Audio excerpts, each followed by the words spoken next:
Hello and welcome to my channel. I'm Queen Bean Tarot. Welcome, my name is Jess. Welcome back to anyone. So I did a reading earlier. Sadly, thank you to the Mercury retrograde, my phone died and I lost all of the footage, and I'm not one of those people, I don't redo the same readings.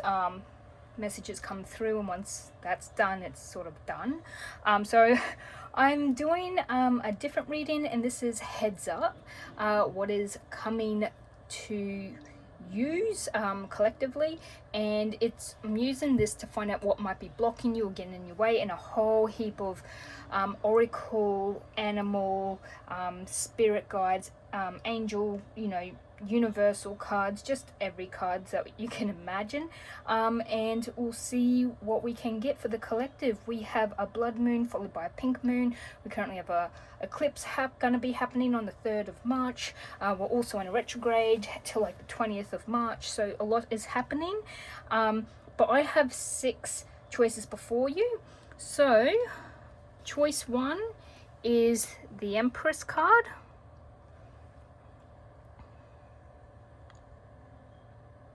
And that's with this point tiger's eye.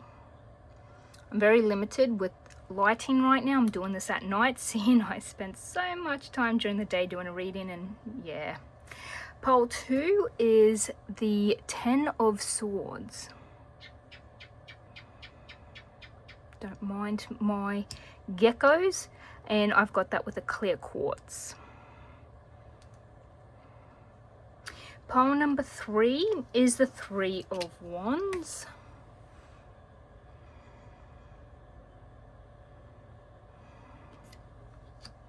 And that has been put with a rose quartz.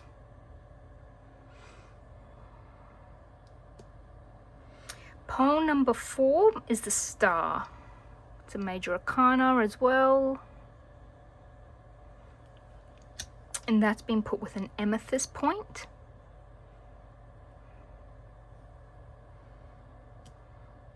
Pole number 5 is the 7 of Cups. And it's been put with a Amazonite. I believe that's Amazonite.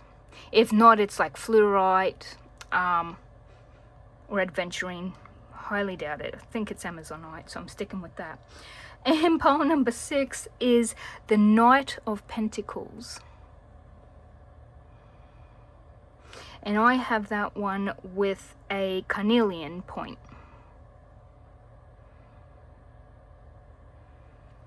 All right. If you feel called to either the crystal or to the specific card, if you might know what the card meaning is, you might know what, you might really just like a picture on one of these.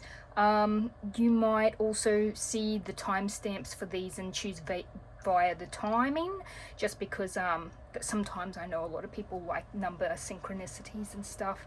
Anyway, I will see you in your reading. Hi guys, for those of you who chose the Empress card, you might have also chosen via the Tiger Eye point. This is your reading.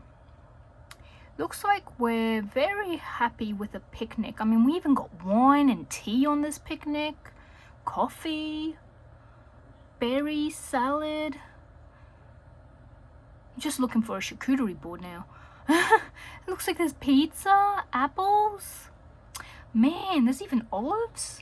That's a really awesome picnic, honestly. But yes, the Empress, all about creativity, femininity, like being the natural flow of feminine energy, and is also like expression, fertility, like growing something, creating something from scratch, but also pleasure as well. You might be taking pleasure out on creating something.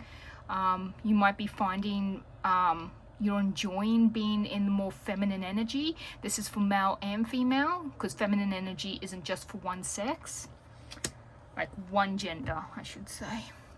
Anyway, So that's what we're starting off with. But let's find out for you guys what is blocking you. Now I know this says it's for singles and relationships, but like it's just in general to see what might be getting in the way, and what is going on in your situation, and like how to deal with it.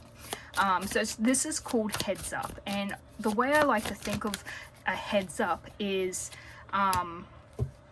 you know how like the Weather Channel gives you a heads up on forecast so that you can prepare and see what will be coming, so you're not side blinded per se, and you know how to prepare and what to do. So you actually had 2 pop out. Tolerating abuse, any kind of abuse is not okay. You deserve someone who treats you well. And retreating, your fear of being hurt has made you retreat. It's time to get out and try again. These are really big things to be blocking. Either you are being abused or you might be the abuser. Take what resonates. Like I said, these are general readings. You take what suits your, you know, what's happening in your reality, and leave what doesn't. And these are general, so I can't get too specific. I can try, but then I always feel like there's a whole heap of people I'm not reading for. Authentic, penguin. Reach out to your tribe in times of need. Family gives you strength when you face the storm. Love your uniqueness. You are full of surprises. Break free from others' expectations. Just be yourself. That's another beautiful card. Happy feet. You could be retreating due to dealing with a long-term of abuse. So like the retreating cards making me think of you know, the hermit card, where you're maybe doing some self-love, getting back to the basics, like to the base of who you are and what it is that you want to do, because when we start healing and, you know, taking care of ourselves more and putting ourselves first, which is definitely what the Empress is about. It's about, you know, creating, but it's also about pleasure and feminine power. And the feminine flow and energy is very, it's very nurturing. So it's like self-love, self-care, all of that good stuff. So you got quantum leap. Wow, quantum leap. So crows are meant to be able to traverse between worlds. It's why Odin had 2 of them as messengers who spoke for him, and they could see things and give him updates and stuff. They could move between different realities and different worlds. Quantum leaping is pretty much going from one reality to another. A lot of people who claimed quantum leap, I don't know, have I ever quantum leaped? I mean, I've gone through massive changes where it's like you would never think that that was my life before. Like, what? Yeah, probably I have. But be open to major shifts and transformations in your life. Take the leap and venture into the unknown. You have the potential to reach new heights of consciousness and transform your life. So when people say quantum leap, or you've probably heard manifesting, it is something you do actively. It's not like everything just falls in, and it's not like you just step through a portal, but it is you make changes which is leading to a massive life-changing realities. So something changes so massive that you look back at your life and you go, whoa, like it's that sort of thing. So I've also got, this is Saltwater Oracle. Let's see if maybe, I do like the thought, like I have Pearl of Wisdom and I have the Saltwater Oracle. I'm pretty sure that's what it's called. Yeah, the Saltwater Spirit. It reminds me of, like, you know, as if you were getting some oracle from our deep seas, from the ocean, to go with the flow. But yeah, you're probably trying to upgrade your life and put a lot of energy into your life and changing it up, growing, becoming what you see in your vision board, what future you plan. Like, you know, that 5 years from now, where do you see yourself 5 years from now? Well, start actively trying to work on that. It will probably take 5 years, might not take that long, but you won't know till you try. You have 39 waterfall. A new path is being forged for you. Will you follow it? Yeah, that is pretty much what quantum leaping is. So you might be gifted some what's the word, opportunities, and it's just up to you if you're going to take them or not. Like, is that going to be the path you want to take? I mean, it doesn't mean it's going to happen overnight, and it doesn't mean that's just going to be handed, but you might, like, you know, like a job opportunity might come up, or a you know, like a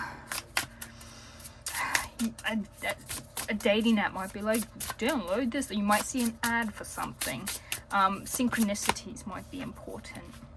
You have spiritual blessings. Embrace spiritual insight and intuitive abilities, for these are gifts that will help you on your journey. Now, spiritual insights is, I don't like using air quotes, but a lot of people don't understand certain wording. So when it comes to spiritual insights, this is about like you delving deep into your subconscious and your intuition, learning about like, who are you, your shadow work, what do you like, what do you not like, what would you want to do, what are you going to try. You know, when you know yourself, you know what you like, you know what you don't like, you know what you're willing to deal with and what you're not willing to deal with. Knowing that is powerful, because that's how you make these decisions. And people who do not know who they are, what they want, what they're willing to deal with, they can't make these decisions. And when you know yourself, that's when you can make change. That's when you can go, I'm going to do this, and you commit to it, and you know it's exactly what you want.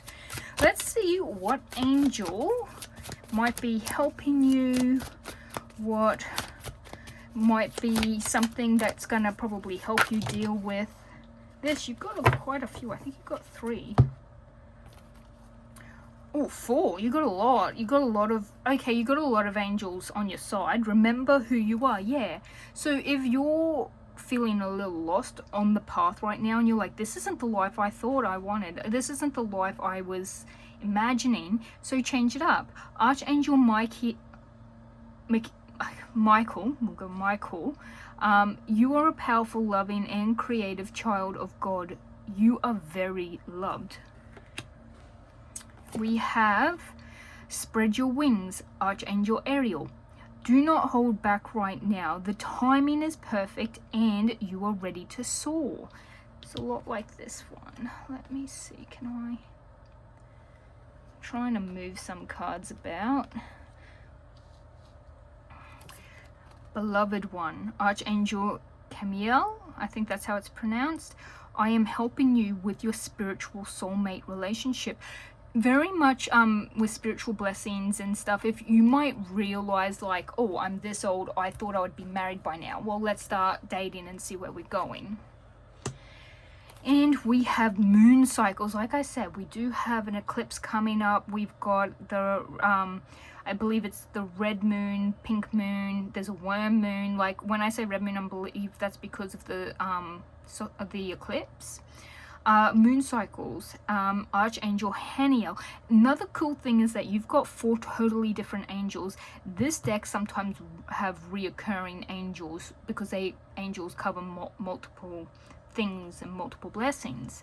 But notice how the moon affects your energy and manifestations, and capitalize upon these cycles. Like I said, manifesting is how you actually quantum leap, how you can change the path you're on, how you can, you know, change what's blocking you and, you know, get into a life that you are, you know, wanting.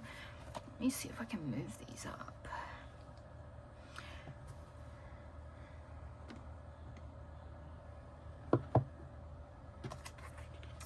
I'm just hoping, because there's 3 more that we need to get, so Alright, so I've got the Astro star codes. Let's see, this could show like a planet. It can show, oh, this one flew out. Progression, journey. A lot of things about you journeying, guys, like a lot of journeying. I'm gonna set that one there, number 56. I will be reading that one from the book for yous. Okay.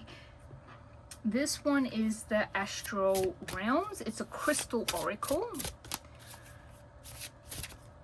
Now, I'm not too accustomed to this deck. Like, I've had them for a while, but I haven't...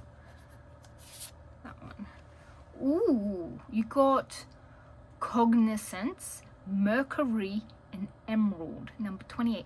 I know the planet Mercury is all about communication and I think. So it's like reasoning, it's being intellect, it's movement as well as expression. So it's like transportation, communication, and like I mentioned, it's movement. So there's like physical change, physical movement, getting things done. And I'll read that one as well. Emerald is the birthstone of Taurus, which is an earth sign. It's, I believe it's like the 21st of April to the 20th of May. That might be significant. Maybe see where you have that earth sign located, like Taurus located, and if you know your birth chart, maybe wherever you have Mercury is like what you might need to focus on, because everyone is not going to be the same for everyone. Like, you might only want to change your job or change your relationship or change where you're living or change your friendship group or get away from someone who is abusing you. You might be living with someone and you can't move out, and so you're tolerating this, and you've got a cute little retreat in the house. Oh, sorry, I pulled on that one. A little cute retreat in the house that you're living in. So like a safe space, which is sad if that is for some people who might be dealing with that. Now I've got the Oracle Universe. So let's see if we have any constellations as well, because there's so much happening in astrology. Okay, you've got a few. Got Omega Limitless, which is a nebula, 34. Let's see, it's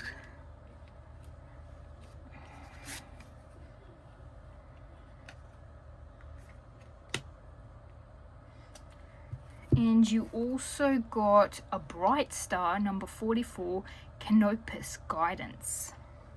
So these are real star signs. These are real, you know, like things in our, like if you look up, you can see the stars for them.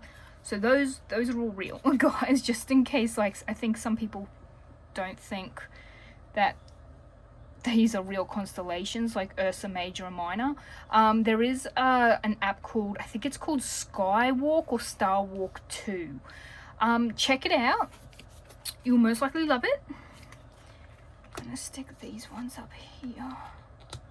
Just hope we can fit it all.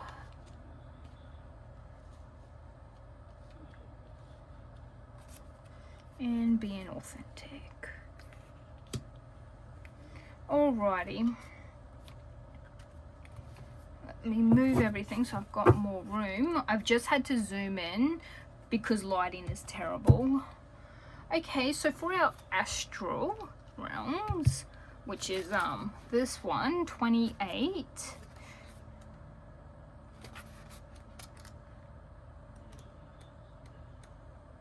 Let's see if we can get any more information on it. Understanding, pragmatism, and communication. So, the way you learn to communicate is equal parts nature and nurture. You were influenced by the way you were raised, what you were taught in school, and what you subconsciously learn via observation. So, I am conscious of the impact of my words. I communicate with clarity and authenticity. Look at a copy of your natal chart and identify in what sign Mercury is located. In defining this, you can unpack details of how your communication style has been birthed, how it shapes your personality, and what it means for you astrologically. So, like I mentioned, just double check where your Mercury is located, and perhaps if you have a Taurus placement, just have a look for Taurus, because emerald is the birthstone of Taurus. But yes, it seems, and when it says your nature and nurture, so you communicate, you know, in equal parts nature and nurture. I instantly thought of this because, like, there's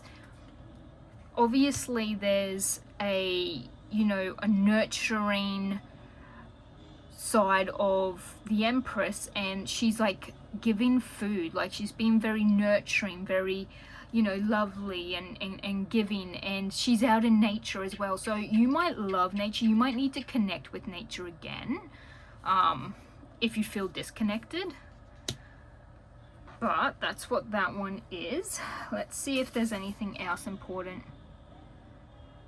You are responsible for the way you process information.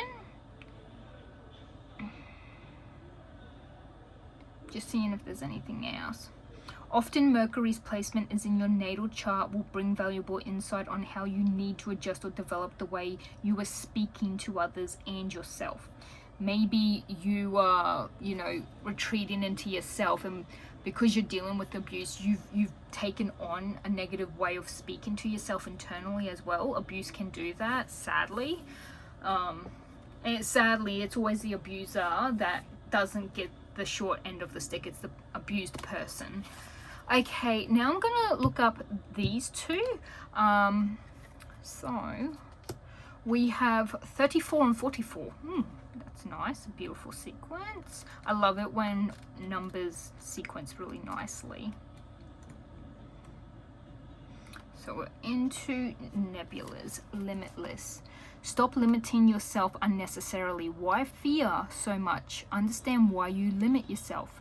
Yes, you should develop healthy structure and discipline, but making yourself small on purpose benefits few. Release yourself and anyone who consistently keeps you on eggshells. Okay, so the Omega Nebula's main claim to fame is its massive star producing capabilities. It is almost limitless. The combination of debris, dust, gases, and other unidentified swirl, collide, and combine to create the birth of young stars. While it is some 6,000 light years from Earth, it is incredibly bright, lots of radiation, but appears faint if we attempt to view it with the naked eye. It sits within the Sagittarius constellation and is a distinctive horseshoe shape of the Greek letter. Omega is the 24th and final letter in the Greek alphabet. I am the Alpha and Omega. The end and the beginning is the expression of being limitless and all there is. While some see Omega as a conclusion, the original colloquial meaning was the opposite of that. A kind of void where there was infinite possibility. It also mentions where it's like the tag of it, and how to view it. So it's near the Eagle Nebula.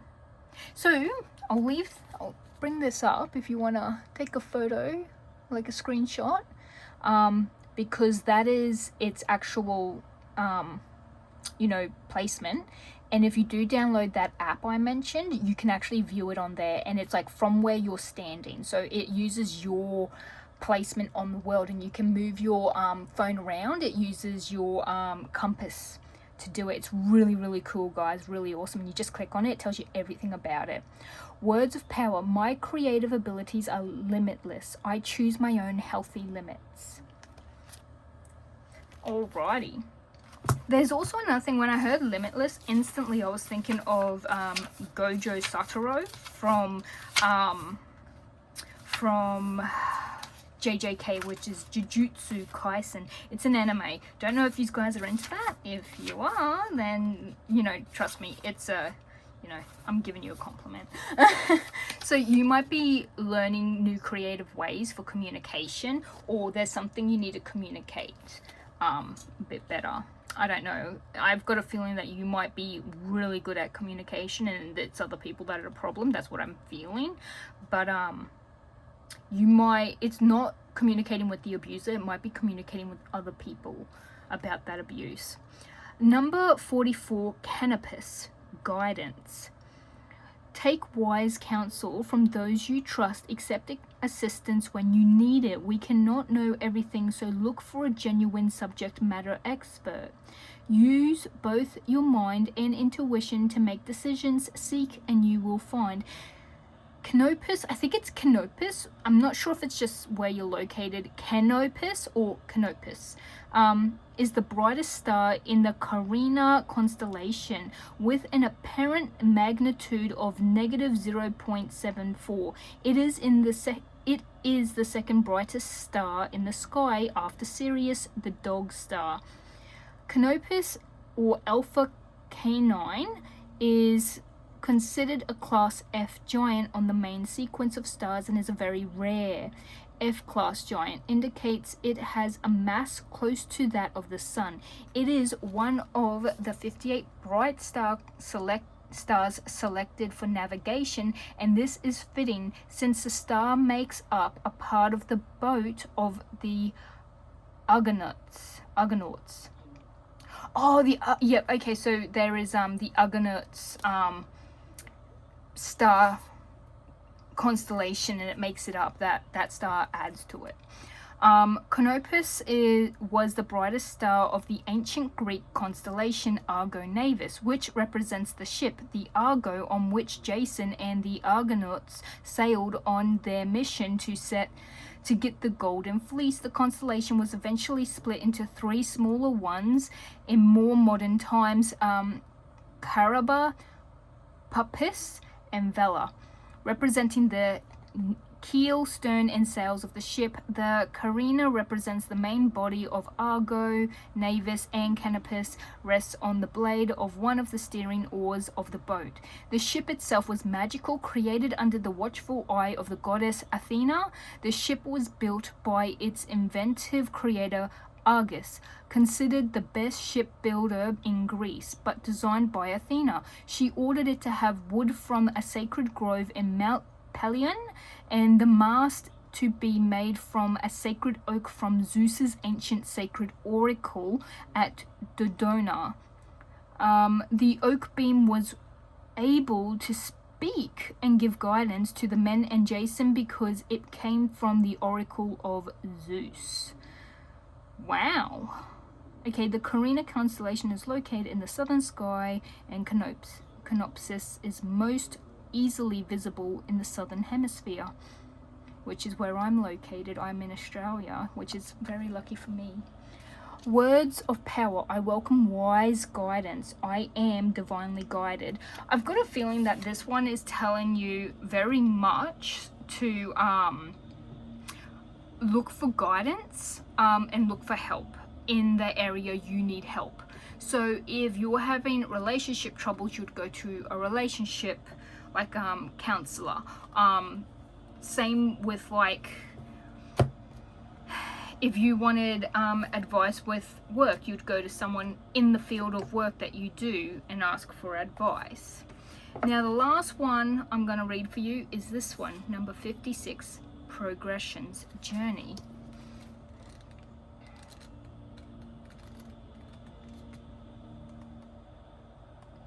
Very close to the end.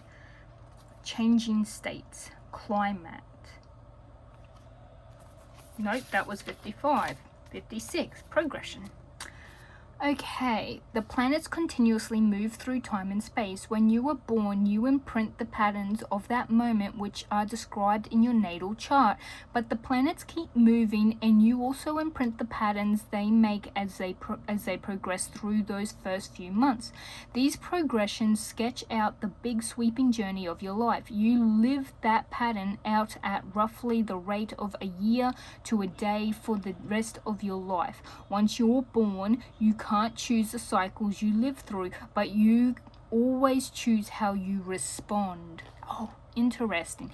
Very interesting. I feel like with you guys, a lot of this is about your natal chart. If you don't know it, please take a look. You can just put in your date of birth, your location, and time of birth into Google and put in natal chart, like, you know, your birth chart, and it will come up. Action progressions do not speak of a passing thing, but to the big sweeping arcs of karmic fate to your soul's journey. Your present situation may not make sense in the short term because it has more to do with big karmic patterns.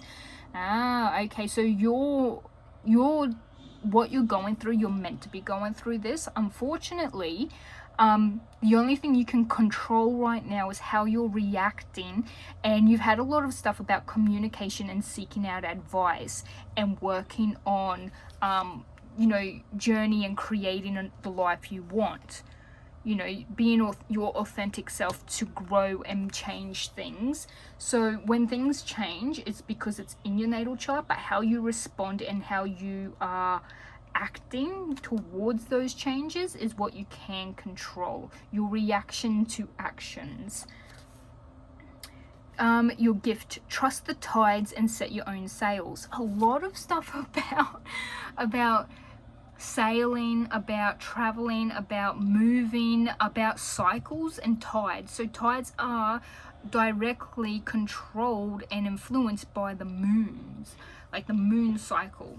So for you guys, my advice for if you are dealing with toxic people and you want to make a change and you need to, you know, you need to make a change, or you want to try and get out of a bad situation because all you're doing is having to retreat momentarily to deal with said abuse, if that is indeed what's happening, your advice is to seek out guidance in the area you need help.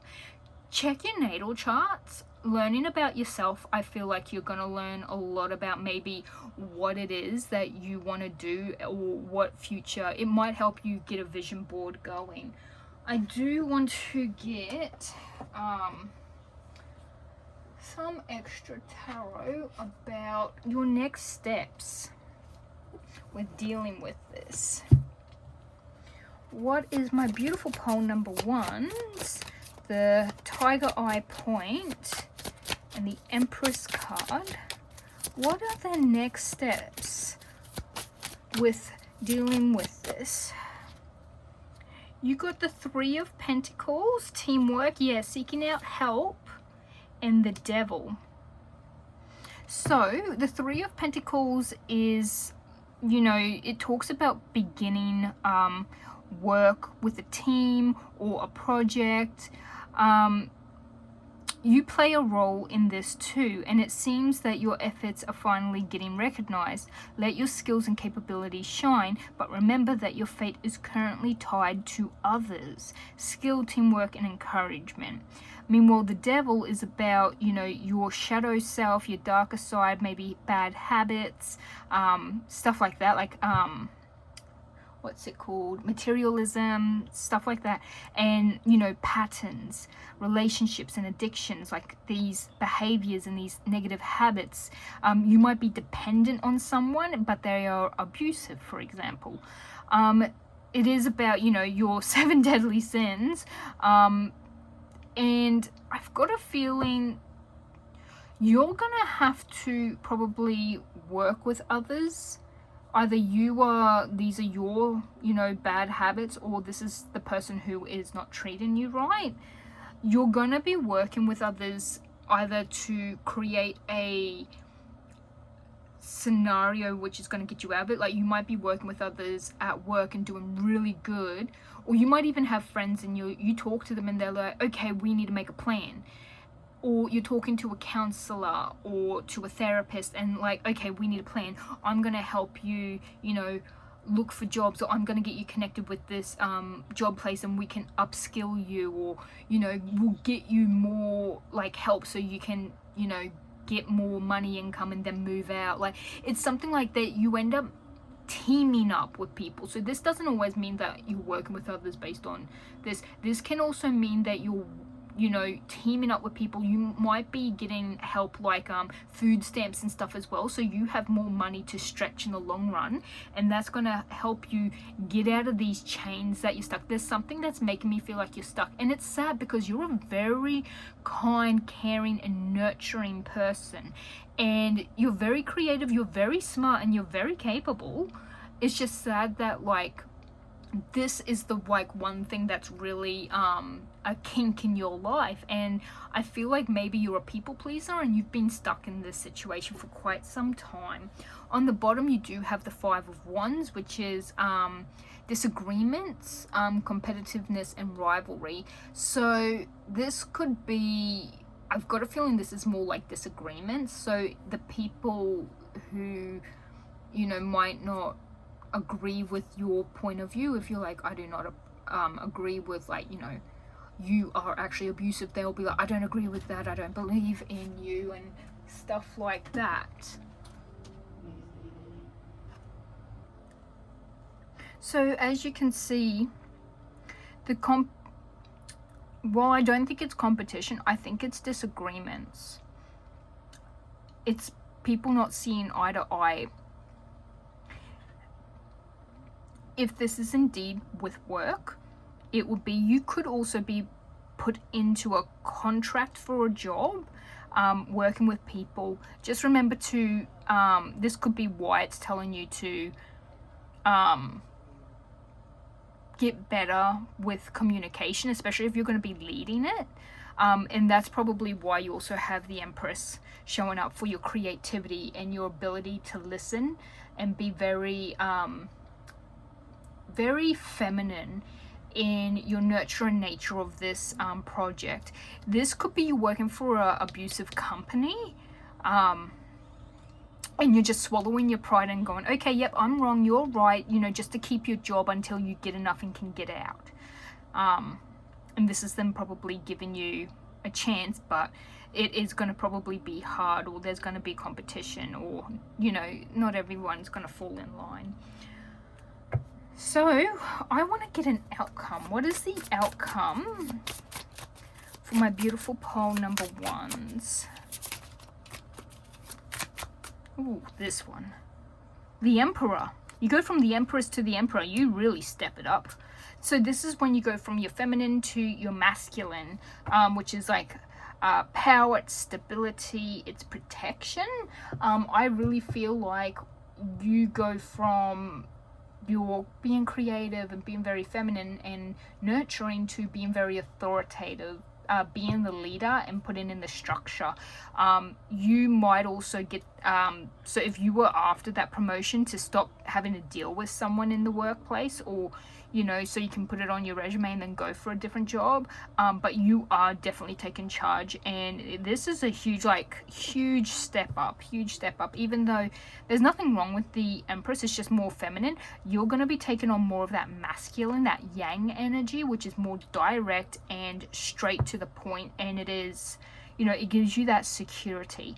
So whatever you felt insecure with, or whatever you're not secured with in your life, you're gonna progress and end up becoming the Emperor. This is very, very positive, guys. Well, that's the reading I have for you. Pole number 1, my Empress group. Wishing you all the best. Let me know if any of this resonates. Take what does, leave what doesn't. Leave a heart in the comments if you would like to. That I really appreciate it. Helps me to get seen. The more comments, the more likes, goes a really far away. And I'm leaving you with lots of love and light and positive vibes, and I'll see you all in the next one. Bye. Hello, my beautiful pile number 2s. You might have chosen this 10 of swords. You might have also chosen the clear quartz point. If so, welcome to your reading. Alright, so to start straight off, the 10 of swords is actually about pain, sadness, being stabbed in the back. But luckily, it's as bad as it can get. It can only go up from there. But I do notice, while I'm looking at this image, it doesn't look like they're being stabbed with the swords. It actually looks like they're wearing the swords and they're walking, like, you know, like a swordsman in one of those like animes where they're walking around, they've got all the swords on their back. I know it's meant to show that this person is stabbed, but you're still walking, so you're not down for the count, so you still got more to give, which is great. I like to hear that. All right, let's get into it. Let's find out what heads up, what's gonna be happening. What do you need to, what's blocking you, what's getting in the way, what do you need to address, move forward? This one, fear of touch. This is meant to be for relationships and stuff, but we're gonna see, you know, if anything else. Got 2 more. Giving too much and settling. Okay, well, that's that one. So yeah, pretty much I just wanted to get a heads up of what might be getting in people's way, what might be trouble or problemsome. Oh, I can't speak. My speaking ain't speaking. So there's 3, because I did feel like there was a little bit more than the fear of touch, like it's more involved. When I say fear of touch, these are meant to be for relationships, just FYI, but we're going to use it. So what I think with fear of touch is like maybe you're afraid to let anyone close in, especially if you have been stabbed in the back, like someone else has, you know, destroyed the trust that you have. That could also be afraid of getting close to people emotionally, physically, maybe germaphobe, maybe someone had gotten close and then just used and left, especially if it is like physically they've used you, just for some people. So giving too much, maybe you're a people pleaser, and settling, maybe you were above everyone's belt. Everyone else was punching above the belt and you didn't realize that until it was too late. Alrighty, let's see. This is Astro Star Codes. I'm gonna read from the book for this one. Also for 2 others, I will read from the book. So let's see. We also do have, we're currently in a Mercury retrograde, so I'm hoping that that's not going to be affecting people. It's shitty when the Mercury retrograde affects your technology. It affects communication, plans, anything like that. So it's easy to miss simple things, especially in like contracts or like emails or stuff like that. It's also the fact that like there's also a lunar eclipse, and there's also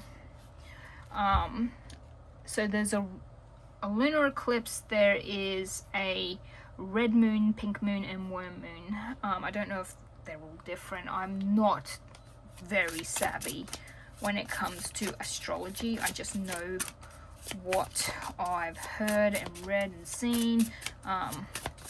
But yeah, I mean, for some people, they're gonna see the moon better than in other locations, and I'm in Australia. I'm used to like even the meteorite showers. I think last year, at the end of last year, I didn't see any of them. They like spread across like I think 4 or 5 days. I didn't see a single one, and we're meant to be able to see them where I was located. No, didn't see them. It was same with, I think maybe one, I think it was the Hunter moon. I definitely saw that one. Like I saw, you know, actually could view it. Otherwise, no, I don't see very much, you know, astrology from where I am. Hence why I use the Sky, I believe it's called Skywalk. 2. It's a downloadable app, and it uses your location. You can actually look around using your navigation to actually view like where things are in the sky. So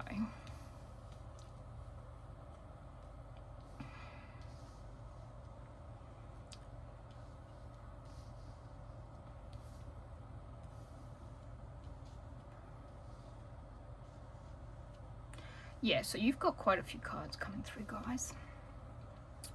Last pile did as well.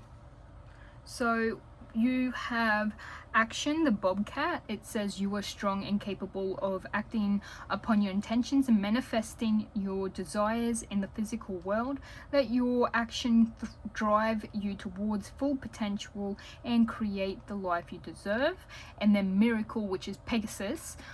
Believe in miracles once up to the unexplainable and magical aspects of life.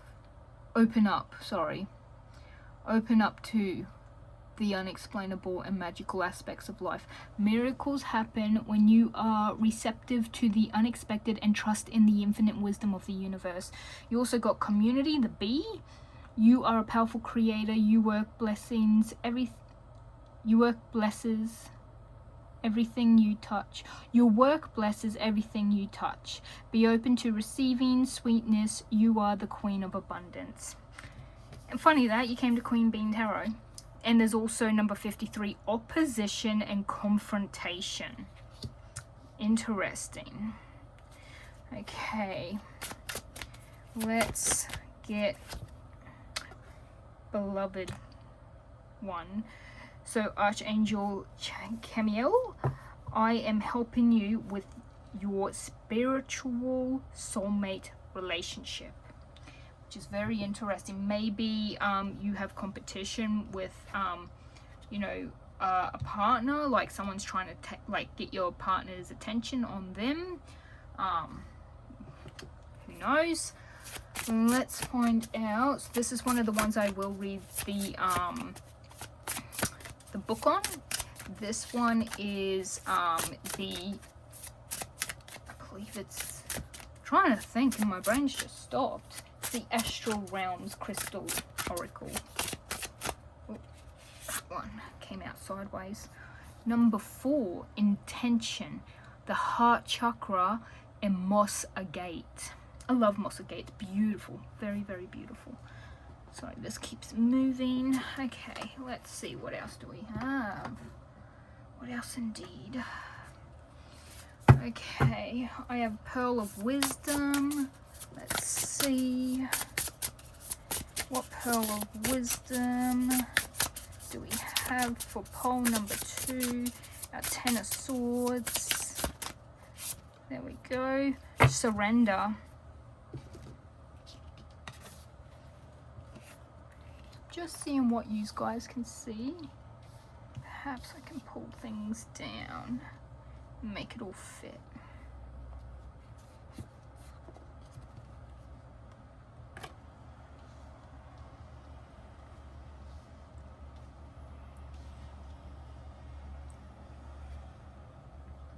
Okay.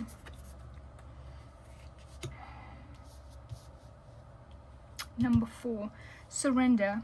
Trust that your prayers and intentions have been received and are being guided towards their highest purpose. Really feel like that's very connected to your Archangel Camille. If someone is dealing with, like, you've settled for a partner and you give them a lot or too much and you are actually afraid of touch, or you're afraid of getting too close, do know that if it's a bad relationship and you're not sure if this is the one, if you're doubting it, I'd definitely say that your angels are making sure that the right person's going to come in. It might take some time, but it's going to happen. You have a constellation Oh, Canis Major, exhilaration. Now, I know that the dog constellations are about typically loyalty. So, I'm just wondering, should I get another? I'm feeling like I need to get another. I'm going to read the constellations from the book as well. They have so much really interesting stuff. And you've got the Ursa Minor, consequences. I've had a feeling there was something else that had to come out. So I'm going to pull this one down. Number 25 and number 16.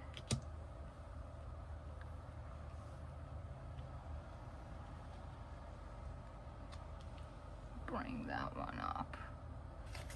Okay. So, let's get into the star code. You have an opposition, number 53. I read these if I don't know the deck too well. So, opposition confrontation, number 53.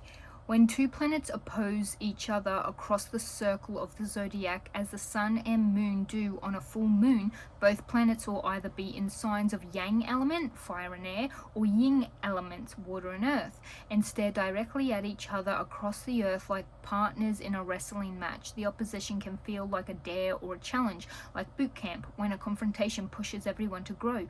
Action, this is not a comfortable situation, and that's not the point. You're being challenged to grow. Look at the situation as a dojo, a martial arts training center, and take the training.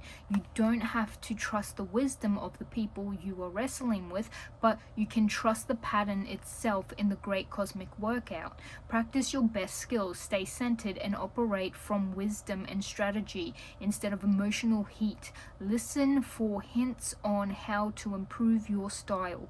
The obstacles in your way are not there to stop you, but to push you toward your personal best. This situation may be set up as a dichotomy, you or them, love or work, your ideas versus their ideas. Question the dichotomy's illusion. I hope I'm pronouncing that right. And look for a third position of resolution, a both and solution versus either or. If the way forward feels truly blocked, look for another path. Sometimes an opposition, particularly in transit, says you shall not pass this way. Find another route. Challenge, this situation is an inconvenient growth opportunity, but not a punishment. Decide if it is time to build muscle or to find another path. Your gift, this situation offers you a chance to burn through karma if you can continually respond with compassion and tough love from your higher self. Take the high road. Okay, so there's going to be something that's going to be a challenge, but it's there to make you grow and learn. There's going to be something where it's going to push you, and you're going to feel it pushing you, but it's definitely... So if you are butting heads with a partner right now, yeah, that would make a lot of sense. I'm going to read these two constellations. It also mentioned the eclipse, like when the sun and the moon and you got the planet in between. That's an eclipse, and we have that on the 3rd of March. So that might be very important. Let me read number 16, Ursus Minor, consequences. Everything is connected. Think things through. Do not rush your decision. Be patient. Be observant. Sometimes we only see a part of the full picture. Today has consequences. Choose carefully. This constellation lies in the northern sky. The constellation's name means the smaller bear. So there's the minor and the major Ursa. So the lesser bear in Latin, that's what it means. The great bear constellation is represented by its larger neighbor, Ursa Major. If you have a good long look at your life, you may come to see that there are some obvious turning points for yourself. A decision you made, a direction you decided to take, an old view you discarded, a way of life you moved towards or away from, or someone you left or connected with. You can see the consequences, the web, the links in the chain. Every day you get to make a new decision, create a new path from a different view, step away or towards what you want. After all, doing nothing is actually a decision with consequences, and today has consequences, so choose carefully.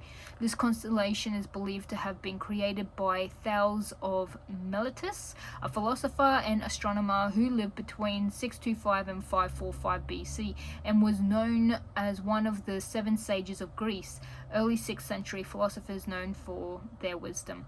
It is also possible that Thales merely introduced the constellation to the Greeks. He was believed to be descended from Phoenician family, and Phoenicians frequently used Ursa Minor in navigation because lying so close to the North Pole, the constellation was an excellent guide to true north.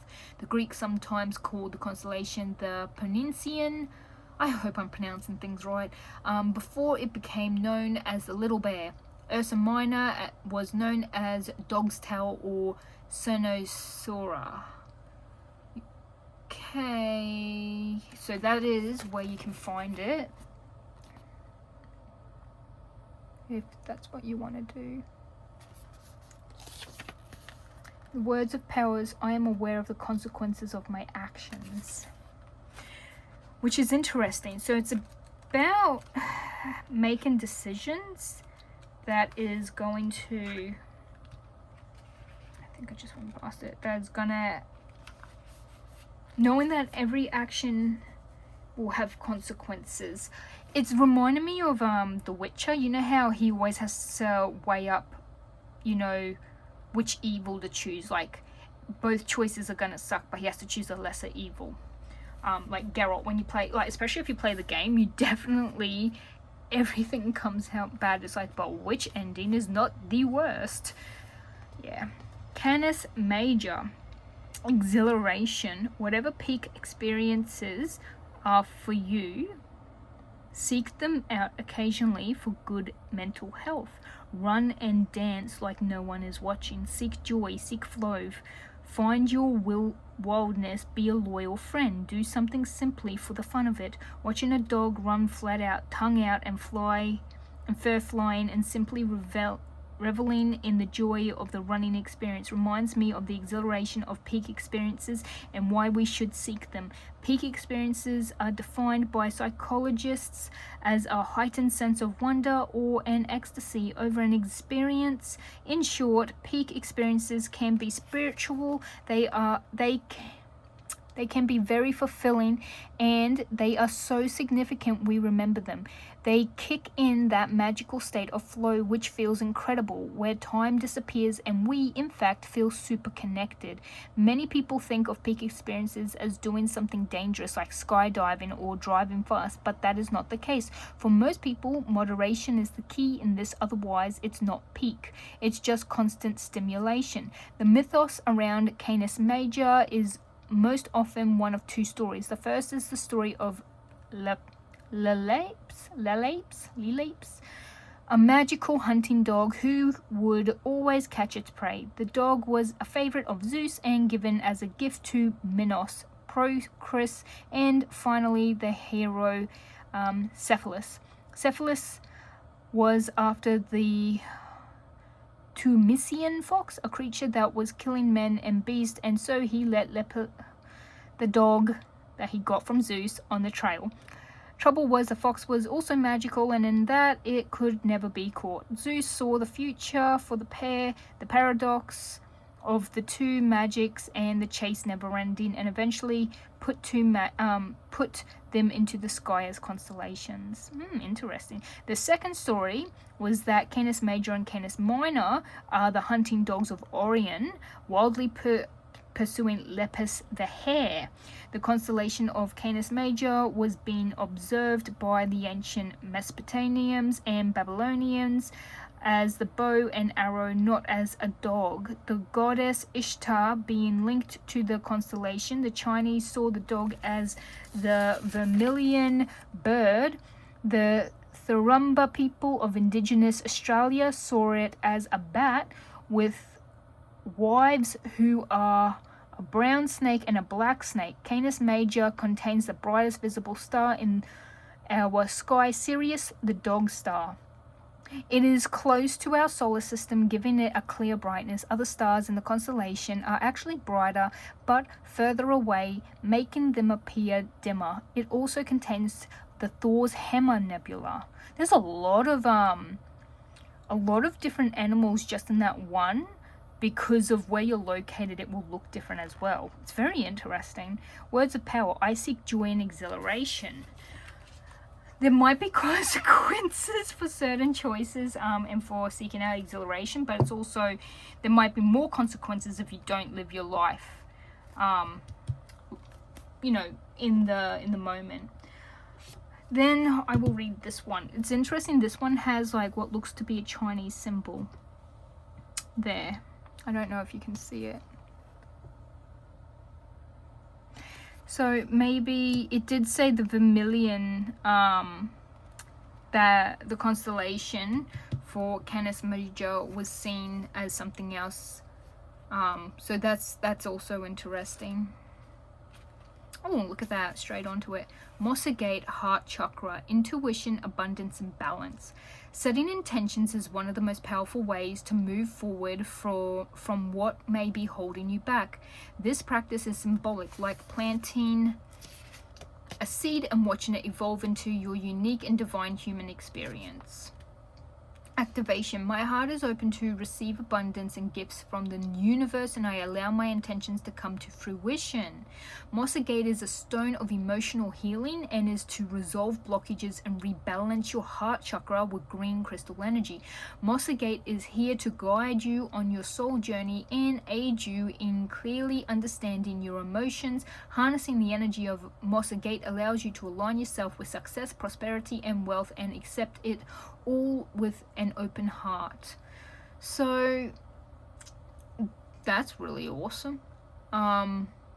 The fact that you have fear of touch, giving too much, you know, being someone who settles, you might have a lot of past traumas or healing to do, and when you're in a relationship, you do need to have an open heart, and obviously Mossa Gate helps with that, along with other things.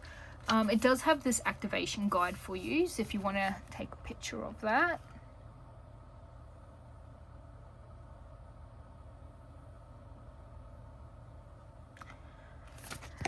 And that's the ones I have had to read for you. But I do want to see using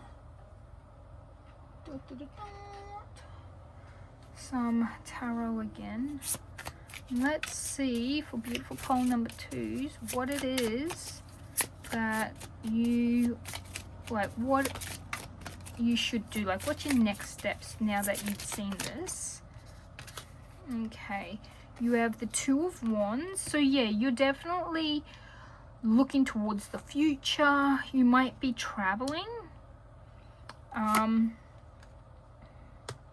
If the partner you are with is the King of Swords, which is an air sign, so think of a Gemini, Libra, or Aquarius, you might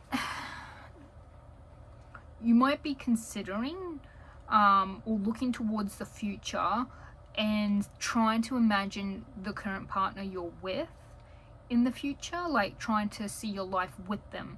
If you cannot, it might be time to move on. The Death card is about making changes and ending things so that there will be a new beginning. The Two of Wands is obviously planning, looking towards the future. You might discover something from planning something. So when you're thinking about something, you're doing the step-by-step plan, you might go, oh, I realize I don't want to do that anymore, like, or I don't want to do this step anymore, like, oh, that's irrelevant, or, you know, why am I even considering this? I don't want that anymore. So yeah, there is a lot that you need to plan, you decide. I think you need to do some future vision board. You might be relying on your community. Ask your family and friends about what they think, especially if you are indeed not sure and this is about a relationship. But you definitely need to take action. Definitely need to do something. It's telling you to take action, and as you remember with the consequences, it did say not taking any action in of itself is still a, you know, is still a choice, and it still will have consequences. So not doing anything will come with consequences, doing something will be coming with consequences. If you're not sure if this person is the right one for you, do know that I'm feeling for some of yous that you will be given a sign if they are or are not, because you do have an angel claiming that they're bringing you, they're helping you find your soulmate. So there will be signs and synchronicities for you guys. But yeah, we have death here, which is a major arcana. I just want one card to give you a final outcome, because you did start off with the 10 of Swords. Final outcome for my beautiful pole number 2s. You chose the clear quartz point. This one. The Ace of Wands. Oh, fantastic. Brand new motivation, new enthusiasm and growth. You might also be traveling. This, I'm thinking for a few of you, like, I got this for just like someone who might need it. If you're thinking of traveling, like you're planning your life and you're thinking of traveling, and you find out that your partner can't travel with you or can't move to wherever you're moving, maybe their job won't allow it, or they're like, I'm not in the position to do that, that's sort of your answer about how that relationship is going to end, or that sort of gives you the out, or, you know, and with that end you get a brand new beginning. So yes, you guys are it's gonna work out. You might be in the worst place right now, things might be really hard, you might need to, you know, do a lot of soul searching and growth and, you know, talking to people and based on whatever circumstance it is. But yeah, you're definitely going to get through this. You got a really good outcome. Know that when one door closes, another one opens. But that's what I have for you, beautiful pole number 2s, and I'm leaving you with lots of love, light and positive vibes, and I'll see you all in the next one. Bye. Hello, my beautiful pole number 3s. You chose this card, the 3 of Wands. You could have also chosen the rose little rose quartz point. This is your reading. So the 3 of Wands is actually about you know, growth, creativity and self-expression. It's about, so the 2 of Wands is about you planning with the passion that you get from the Ace of Wands. So the Ace of Wands is like a passionate idea and growth and, you know, plans and stuff. 2 is about the plans. 3 is about enacting those plans and moving it forward step by step, like little goal by little goal, to get to the main, you know, big picture that you're chasing. So that's very, very nice. But let's see what is blocking you. What is getting in your way? I know this says it's for singles and relationships, but I'm using it in general to see what might be getting in your way, because this is a heads up reading to find out what might be stopping you, slowing you down. This is also to give you a heads up on what might be getting in the way. We have not my type and addiction. So even though these are meant to be, you know, for general, to be open to different types of people, because you may be surprised who you find. Okay, it could be like communicating to people of all different walks of life. You also have an airplane here. You might be considering moving, traveling, whatnot. An addiction, you are either obsessed with someone or struggle with addiction, get help. You might be obsessed with someone, and your type, the person who's meant to be your soulmate, is a different kind of person that you would never have considered. All right, let's see. Let's get a spirit animal oracle for you guys. My beautiful pole number 3s with the rose quartz. Rose quartz is a very healing, like internal nurturing love. Like it is about like love and the heart space and chakra and stuff like that, but it's also it's great for self-care and self-love. You got the hawk messenger. Spirit is sending you messages. Open your greater vision to see the signs. Focus on priorities and eliminate distractions. You have a bright future. Let yourself ascend to new heights. And let's see. I've got 2 different animal oracle decks. This one's Divine Blessings. So you don't get just one animal, you get 2. Double the trouble. Oh, this one is coming out sideways. Calmness. The koi fish. Create time and space to find peace in your daily life. Appreciate the quiet moments. Allow serenity to embrace and recharge you so you can face life's challenges with clarity and stability. Maybe you are, really obsessed with someone at this moment. You saw a whole future in life and you started planning such future in life with them. And you now need to sort of release and let go of that. You need to sort of get calm and let go of it. You might be releasing some addictions and you're having trouble, and you're being pretty much find other ways to release that addiction or whatever it is that you were dealing with.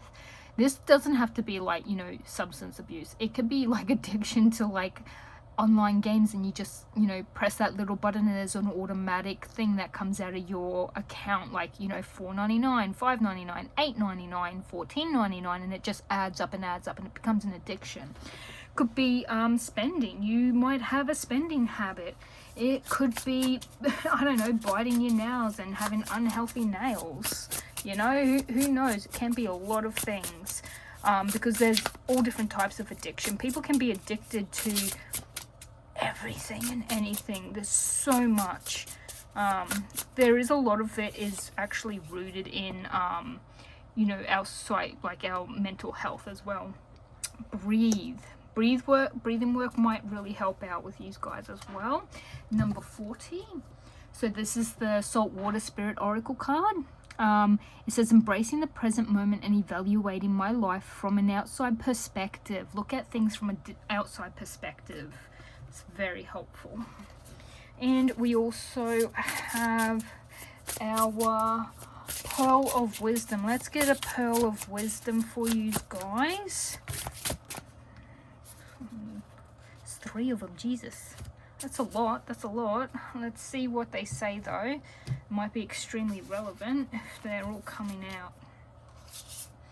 Okay, I'm definitely gonna need to use a crystal to cover it. Hardships. Embrace each moment of this sacred journey, for it is in the challenges and overcomings that you will discover your truest potential.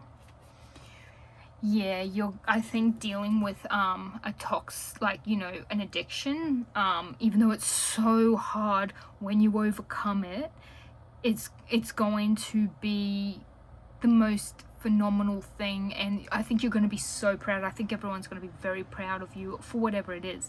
There's also renewal.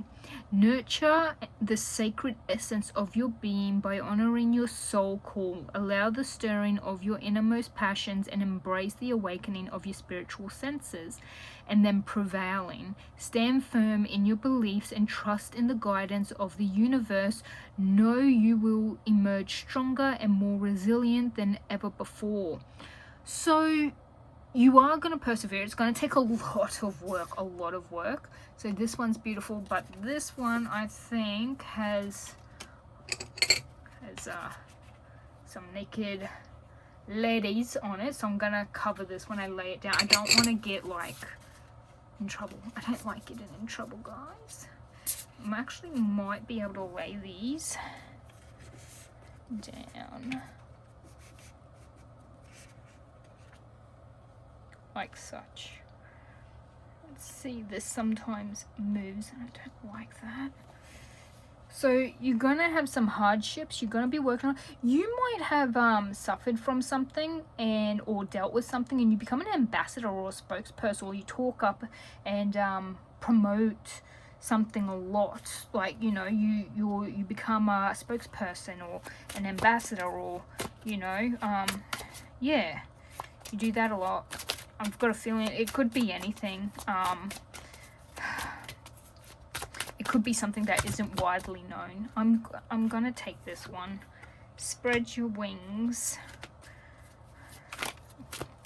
Yours is very messy, I've found. Like when I'm shuffling, it feels like I can't get a grip. You got passion, angel therapy. I didn't want to take all the other ones, so more came out. I'm like, no, guys, I don't want this many. But apparently you have a lot of angels in your corner, which is beautiful, but not from the area I'm trying to, you know, just get this into to fit it. So spread your wings, Archangel Ariel, which is, you know, do not hold back right now. The timing is perfect and you are ready to soar. So if you've been wanting to deal with something and do a step-by-step program or something, right now is the best time for you. Don't put it off. You got passion, which is Archangel Haniel. Trust and follow your renewed passion in your love life and career. You might also, when it said renewed, I thought like came off the bandwagon, like you might have fallen off and like dipped back into that addiction, and you probably feel like it's not worth it, but it is. All that matters is getting back onto such wagon. You also have angel therapy, which is Raphael. Give your cares and worries to us angels and allow us to take your burdens. You might need to speak to a counselor or therapist, like seek actual help if you're not already in it. And clairsentience, which is Regel. Notice your reoccurring physical and emotional feelings, and they signify divine guidance. Typically when we experience a pattern of something, it keeps happening because we haven't learned how to deal with it and we haven't overcame it yet. So a pattern will keep on reoccurring until you find a way out, which is very, very interesting indeed. I'm gonna see if I can find ways to hide a lot of these, because I just have like the wording out. So I've got 3 more decks to try and get out and fit them all, guys. I've got to try and fit them all. You might find some calmness with therapy as well, and breath, you know, breath work.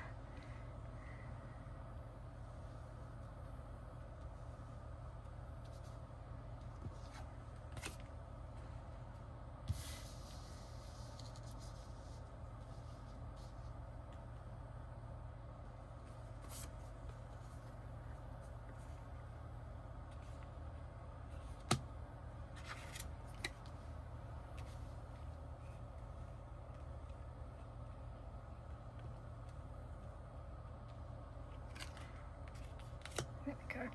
Okay, these 3, I'm going to definitely be reading them from their books. I find that they are very important.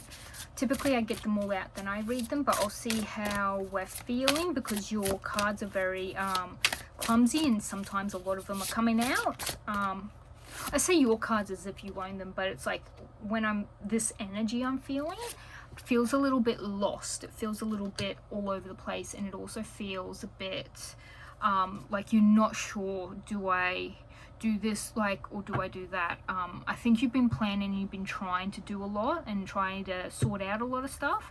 However, you're still a little bit unsure. So you do have number 9, Malachite, Uranus, and Eudaimonia. I don't know what that is. Honestly, I don't. Maybe it's a constellation or something, or maybe it's that type of flower. Uranus is, you know, the planet of like expansion, like freedom and progress and rebellion, sudden changes and stuff, and it rules the 11th house, which is also the house that Aquarius is in. Like Aquarius rules it as well. Aquarius is a air sign. So it's a very sociable and intelligent earth like air sign. Maybe check where you have Uranus or where you might have Aquarius in your birth chart. I'll read this now. Another thing is that malachite isn't it is expensive. I know that. I know malachite is definitely expensive. I own like this smallest little sliver of malachite, if I'm being honest. It's like super teeny tiny. Is it in this one? Let's see, is it in this one? No, it's not. So I have it in like a in one of these where I have a heap of different little things. I just thought I'd see if I have it and pull it out for you guys. But I can't even find it because that's how little I have of it. It is extremely expensive, and the more you get, the more expensive it is. Like the bigger the piece, the more expensive. So it's about intuitive self, enhanced creativity, and your mindset. Okay, so eudaimonia is a philosophy pertaining to each individual self and finally living in your knowing. You can access this knowledge and guide yourself down the path to your bliss by looking inward and healing your past traumas and wounding. You will then be able to allow positive energies to fill these once negative spaces from a new positive mindset. You have now permitted yourself to experience life on a higher vibrational level where you can attract what truly sets your soul on fire. Okay, malachite also aids in the development of your intuition and enhances your creativity.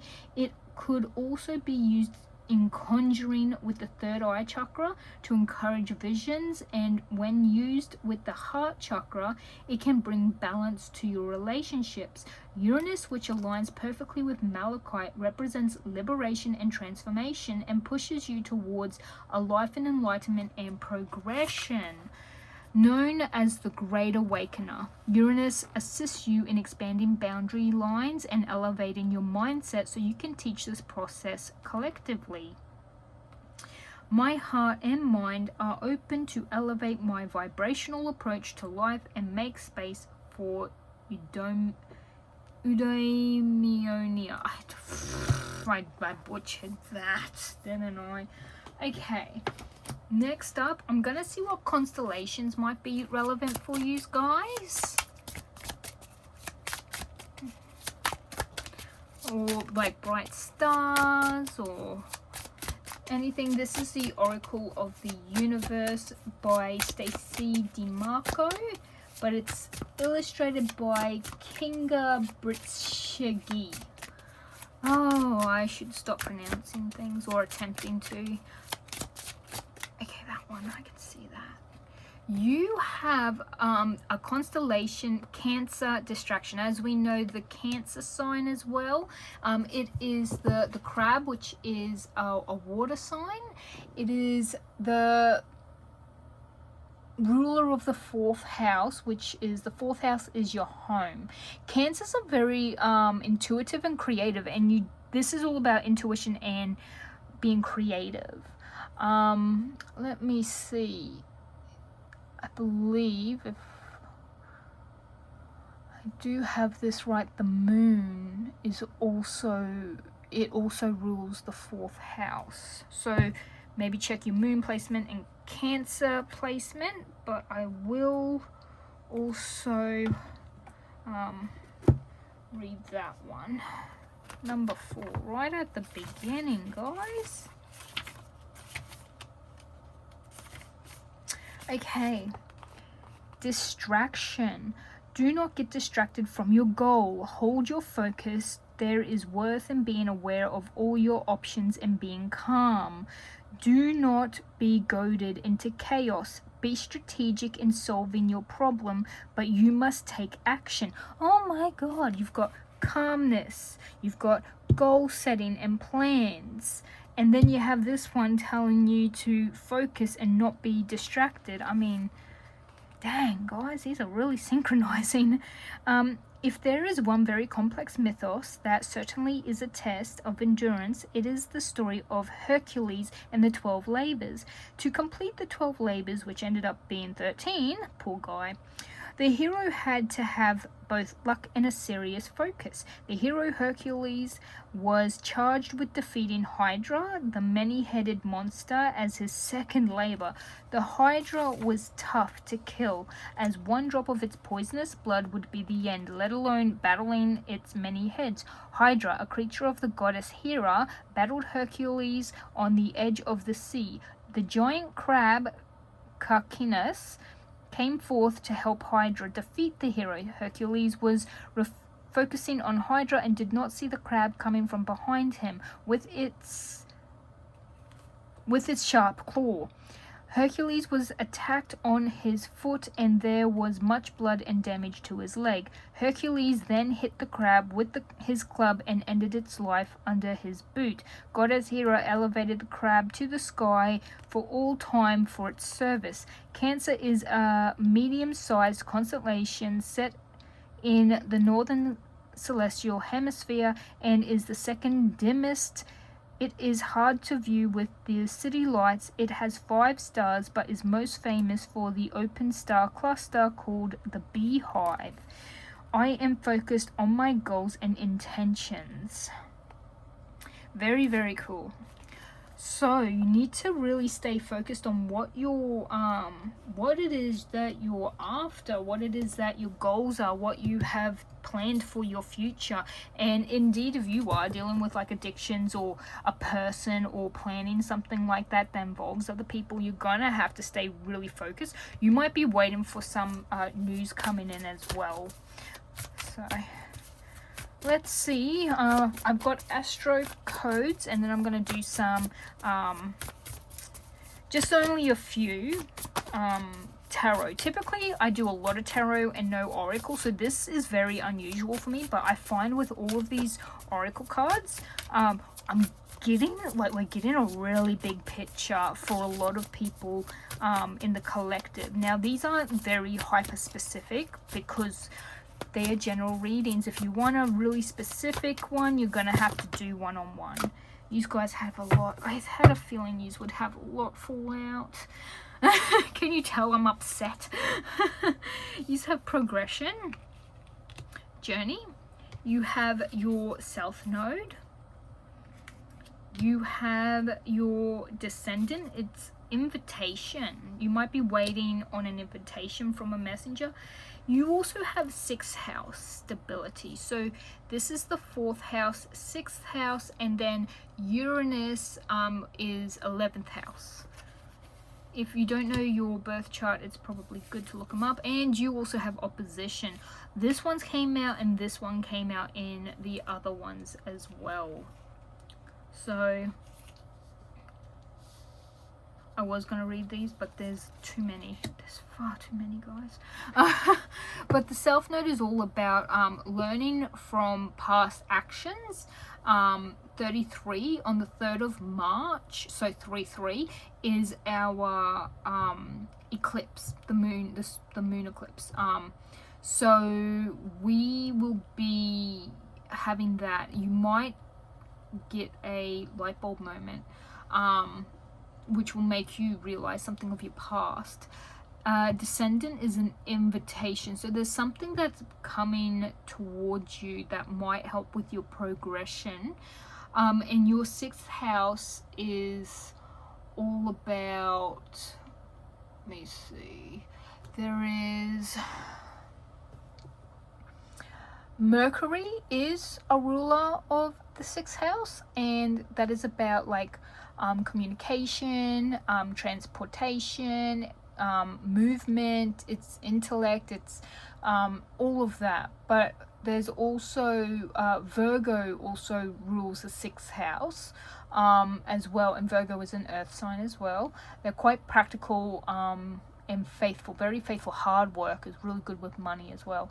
But the sixth house is about health and service. You might be having to reevaluate your health, and maybe relying on like therapy and psychology and leaning on the healthcare system for whatever you're dealing with. Your addiction could have stemmed originally from a healthcare system, like with opioids for painkillers and stuff like that. Might be confrontation. There might be, this definitely connects to our eclipse coming up on the 3rd, because this one is, it talks about when like you have the sun, the earth, and the moon, and the sun and the moon are sort of versing each other, and there's a lot of, you know, confrontation. Apply it to any part of your life you need to. You might have a confrontation with someone who's meant to be healing you or helping you on your journey, or a partner or a family member. This could be also a messenger that you have, you know, words with. But yeah, this is, you guys have a lot going on. It feels like a lot of people are focusing on themselves. They're having glow-ups. They're making decisions for their future, you know, vision board, what they've always wanted. I want to know what your next steps are using the tarot. I knew this was... Why does this always happen with these guys? Two of Swords. It did come out in the reverse. So you're going to have a lot of difficult decisions, but you're going to have revelations. I have a feeling this messenger, because it sort of slips in very softly. Let me see. I feel like they're going to have a lot more to do to deal with what your steps will be, because we also have your Cancer here as well, and that's about staying focused. This messenger might be someone who gets in the way of like might deter focus, and that could lead to us not sticking to our step-by-step goals and plans. You have the Five of Cups. It is about grief and bereavement. I'm wondering if someone here might lose someone. You might experience a loss. It could be a loss of a job, loss of a person, loss of a family member, loved one. Something that's gonna hit you hard, I feel, because you have the Two of Swords, so it's something you're not gonna see coming. And the fact that it was in reverse, so this is actually in reverse. I just keep it upright so it's easier to see, but it's an air element as well, and I did mention we had Aries placement. We have Aries, Cancer, we also have Virgo as well, and we have, I think we also have a Gemini, which is another air sign. So the Five of Cups is about, you know, you have recently experienced a loss. There's a loss of something. So you won't see this coming. So the Two of Swords is actually blindfolded. You're not going to see this coming. So this is the very next thing, like, that is coming your way, I feel like, is the messenger. This, I feel like, if you are indeed dealing with addiction, this is probably going to, it could lead to you, like, testing you. You have the Eight of Wands, which is about a lot of quick movement, a lot of quick decisions needing to be made, quick communication, might need to respond quickly. It could be about travel, and it says speed there. Now I know there is like a kind of speed which is you know, not the speeding bus on that movie. It's the other kind of speed that you take that comes in a little round white design. For some of you, you might fall off the bandwagon, but really quickly sort your yourself out. But you also have the Queen of Wands coming out, which is a determination, courage, and independence. If you do indeed fall off the bandwagon again after committing for someone dealing with an addiction on this one, I think you're not gonna like it. I think this will be one time where you take it and you're like, that was shite. I just want an outcome card. Like, what is going to be the outcome from all of this? Like, these readings have been feeling like they're going to last from 3 to 9-ish months. Not quite a full year. It doesn't quite feel like a full year. There was one of them where it did feel a bit longer, but not like this one. This one is a lot of dedication. This is a slow, like, it's going to take a long time before, because with an addiction, no matter what, once you become addicted to something, you will always be an addict. It doesn't matter if you don't touch it for the rest of your life. I've got a friend who's never touched this stuff forever, but he will always say, hi, I am such and such, and yeah, I'm an addict, even though he doesn't do that anymore, you know. So we have your outcome is the 6 of Swords. Yeah, you're transitioning, you're recovering. Hidden enemies and danger, which is your opposition. And 6 of Pentacles, generosity and charity with a balance. So definitely you might have a lot of people helping you out. You might be generous with people that you love. So you're definitely going to have some, like, the danger could also be your subconsciousness, I'm hearing like what, trying to say it right,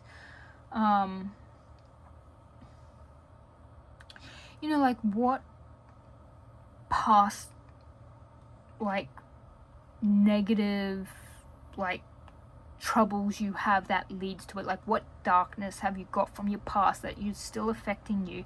What trauma is still affecting you? What negative aspects what led you to that addiction? And is it the past trauma that hasn't been dealt with that continuously leads to you doing a continuous spiral? You are going to get out of it. You're going to be dealing with it. You're going to move on from it. If this is a person, you're going to be able to get away from it. You're going to get a good, healthy balance. Typically, Pentacles means money or material wealth or gain. You might be generous with people or helping out in, like I mentioned, you might have turned out to be an advocate for something.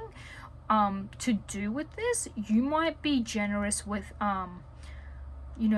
charities, like giving to the charity, or someone might be giving you charity and helping you along with your path. But it's going to balance. You're going to have really healthy balance. This is your outcome, guys.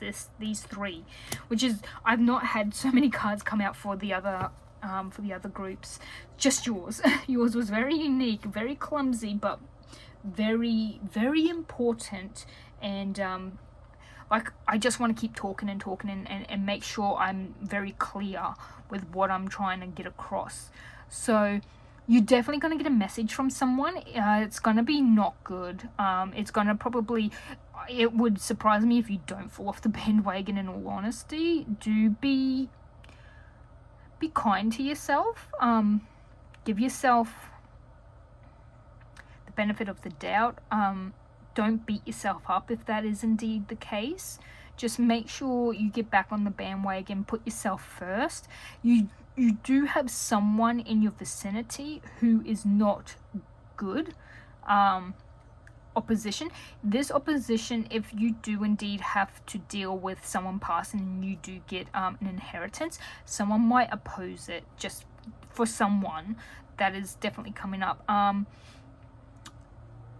If you were traveling for a job or for something like that, you might get a message while you are traveling and you have to travel back home for it, or cut a holiday short, or you might even have to leave a job. Like, they're like, oh, we're not letting you leave for a funeral or whatnot. You might have to actually drop a whole job for that.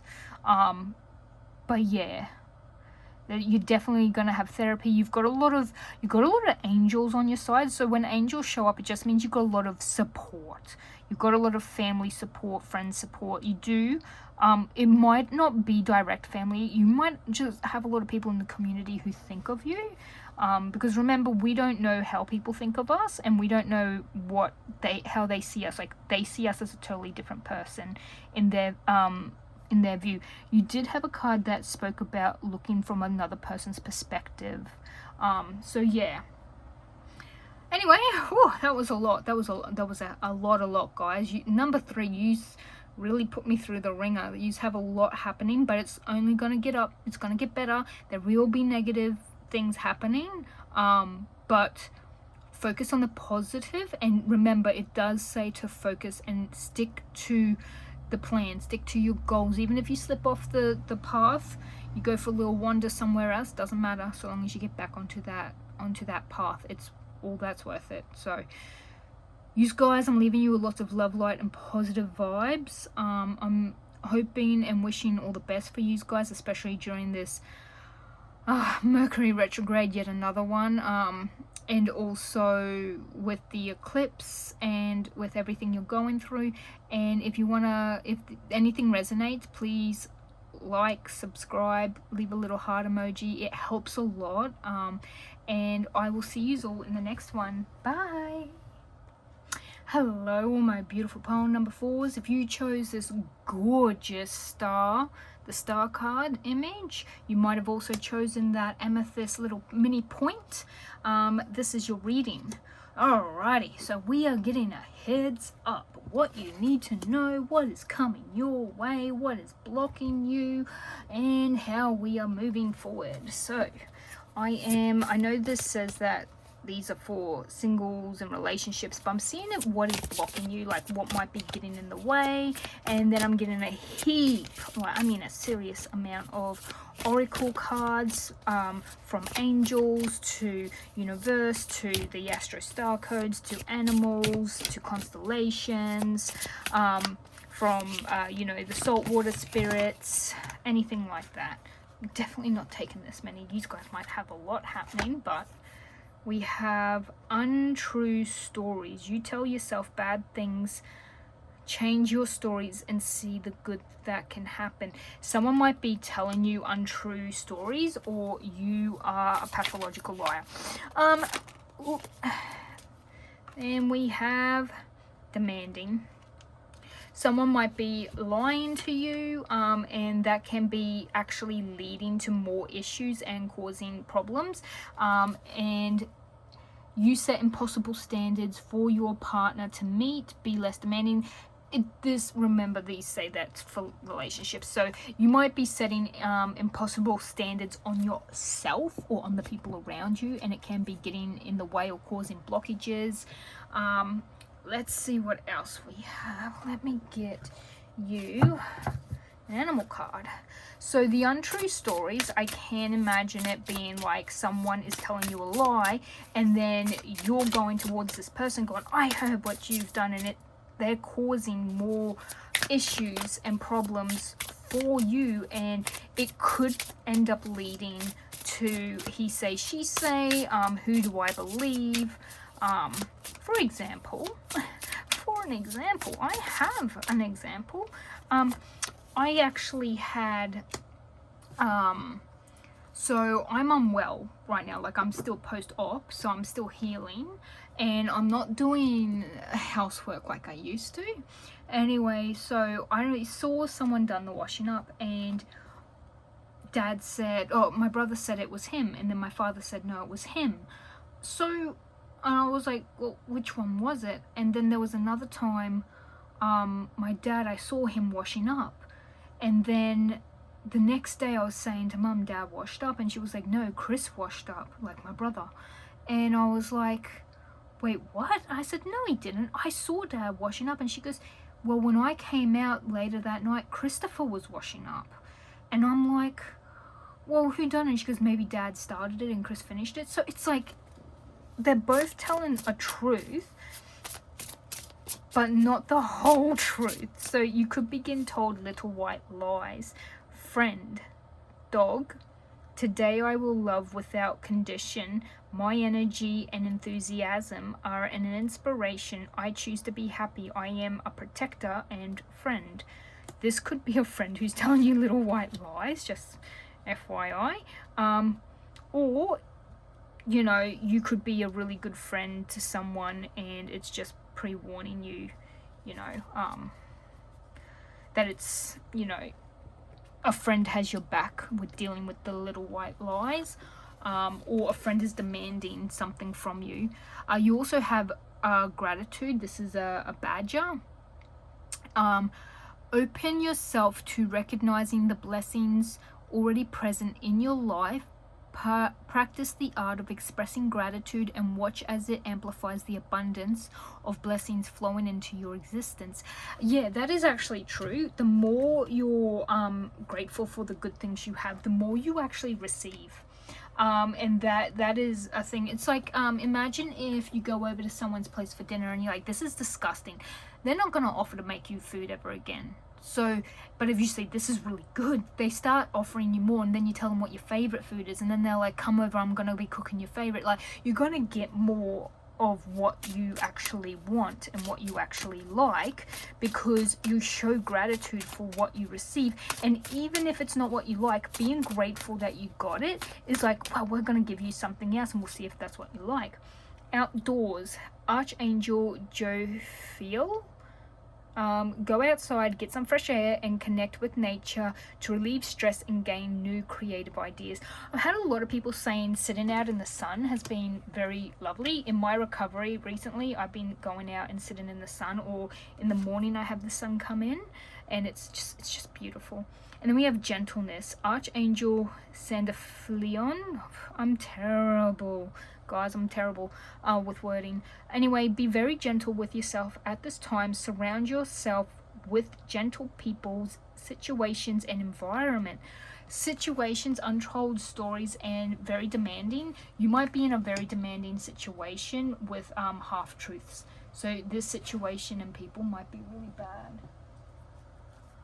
Okay, well, let's see what else we get. Alrighty. So the situation seems to be difficult. So showing some gratitude might help to change or shift the situation. So this one is our Saltwater Spirit Oracle. Ooh, number 4, Polaris. Do you stand still or follow that which beckons you towards it? That's beautiful. I think you need to decide, make a decision. Like, inaction is a choice, but so is action. So I think you're gonna have to make a decision on what you're gonna do. And then this is a Pearl of Wisdom. Okay, so we got this one and this one. Oh god, you had a lot, guys. I don't like it when a lot comes out, but I always, you know what, stuff it. We'll take it all. Take it all, guys. Take it all in. Don't ask me what I'm saying. I'm just sitting here doing what I need to do. Okay, so we have Journey of the Soul. Your spiritual journey is a sacred evolution of continuous learning and growth.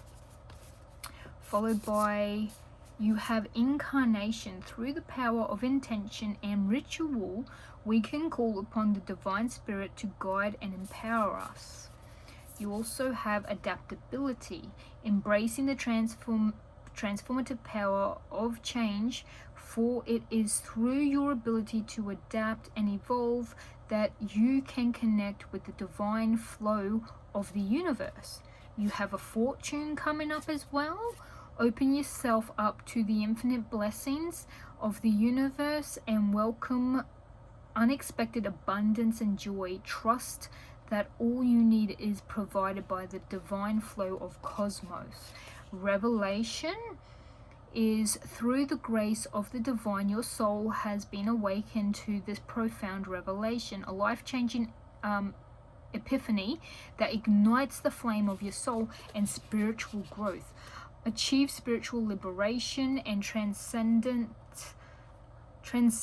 societal norms by breaking away from generational indoctrination.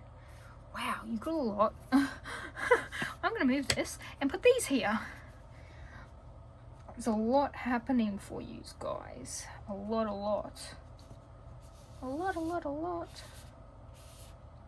So this massive shifting, once things start shifting and changing, I have a feeling that it's going to be a huge change, like a huge shift that's going to change your whole life.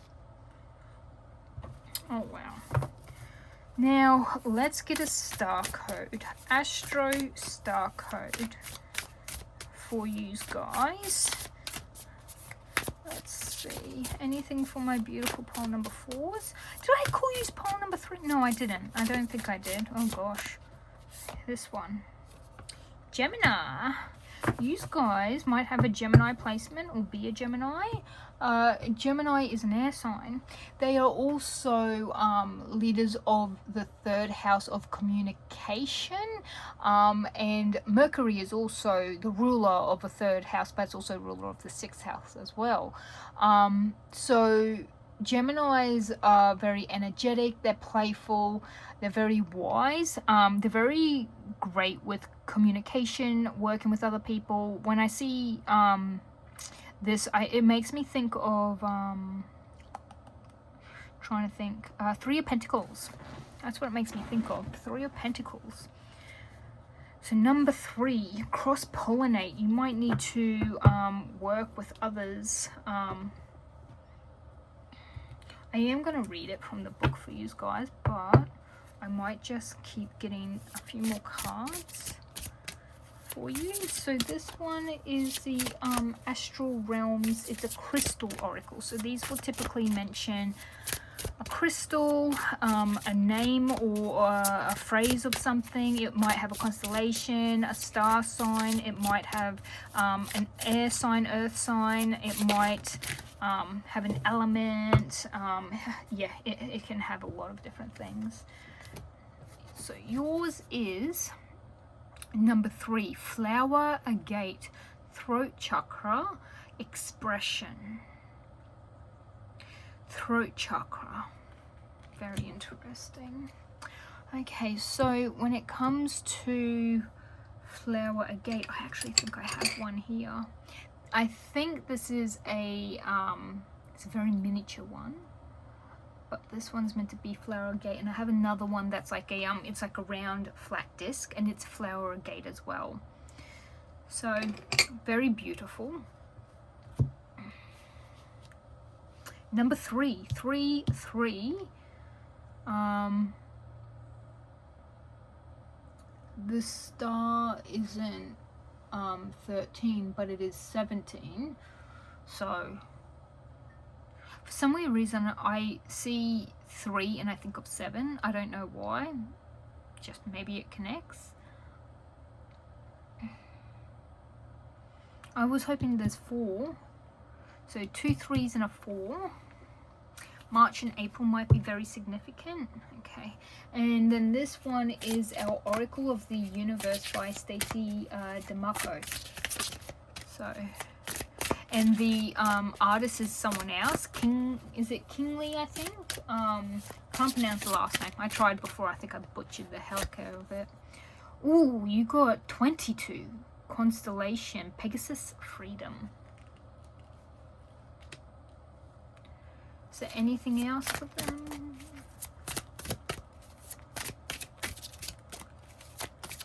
So you have quite a bit, like you have an air sign showing up, Gemini. You had, you know, Pegasus. You also have Mercury as like, because obviously Gemini and Mercury are connected through the same house. So if you know your chart, like your birth chart, look at where Gemini is located. Look at your 3rd house, where that's located and where Mercury might be. Mercury doesn't have to be, they don't all, they can be in different houses. But I'm going to start off with Gemini, as I promised. I'll read this directly.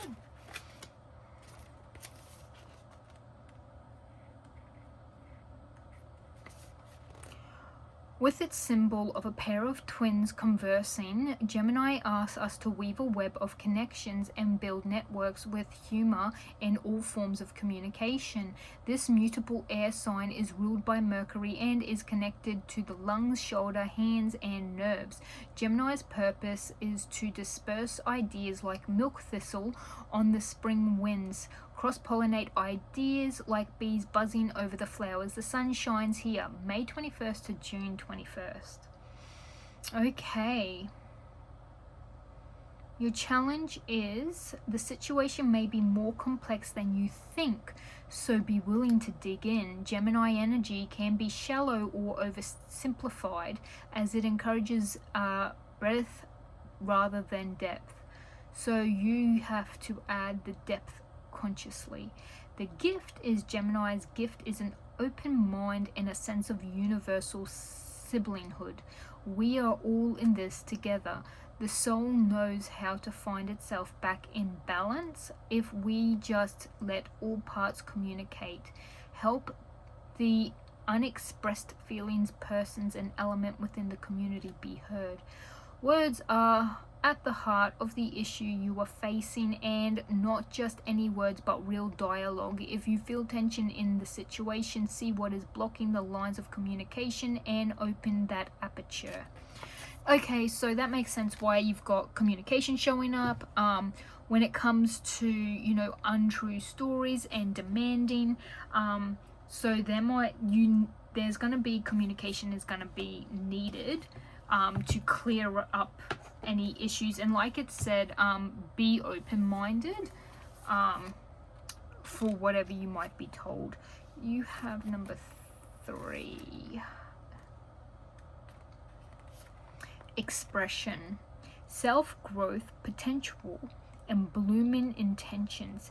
The way we express ourselves is multifaceted, visual through our appearance, who we choose to surround ourselves with, and body language, but most significantly via spoken interactions. Communicating with others and ourselves in an integral part of how we shape our reality. When your throat chakra is closed or blocked, you will experience trouble communicating effectively with others, and it will hinder your ability to speak your truth, which is your most pure form of expression. It can leave you feeling insecure or introverted, and the rest of your chakra is unbalanced. However, when your throat chakra is open and the energy flows freely, you're able to stand firm in what you believe and express yourself openly and honestly with not only those around you, but more importantly with yourself. To activate and open your throat chakra, carry flower agate on your day-to-day ventures and put it under your pillow when you sleep. Flower agate's healing energetic vibrations help plant the seeds for your manifestations, ideas, and intentions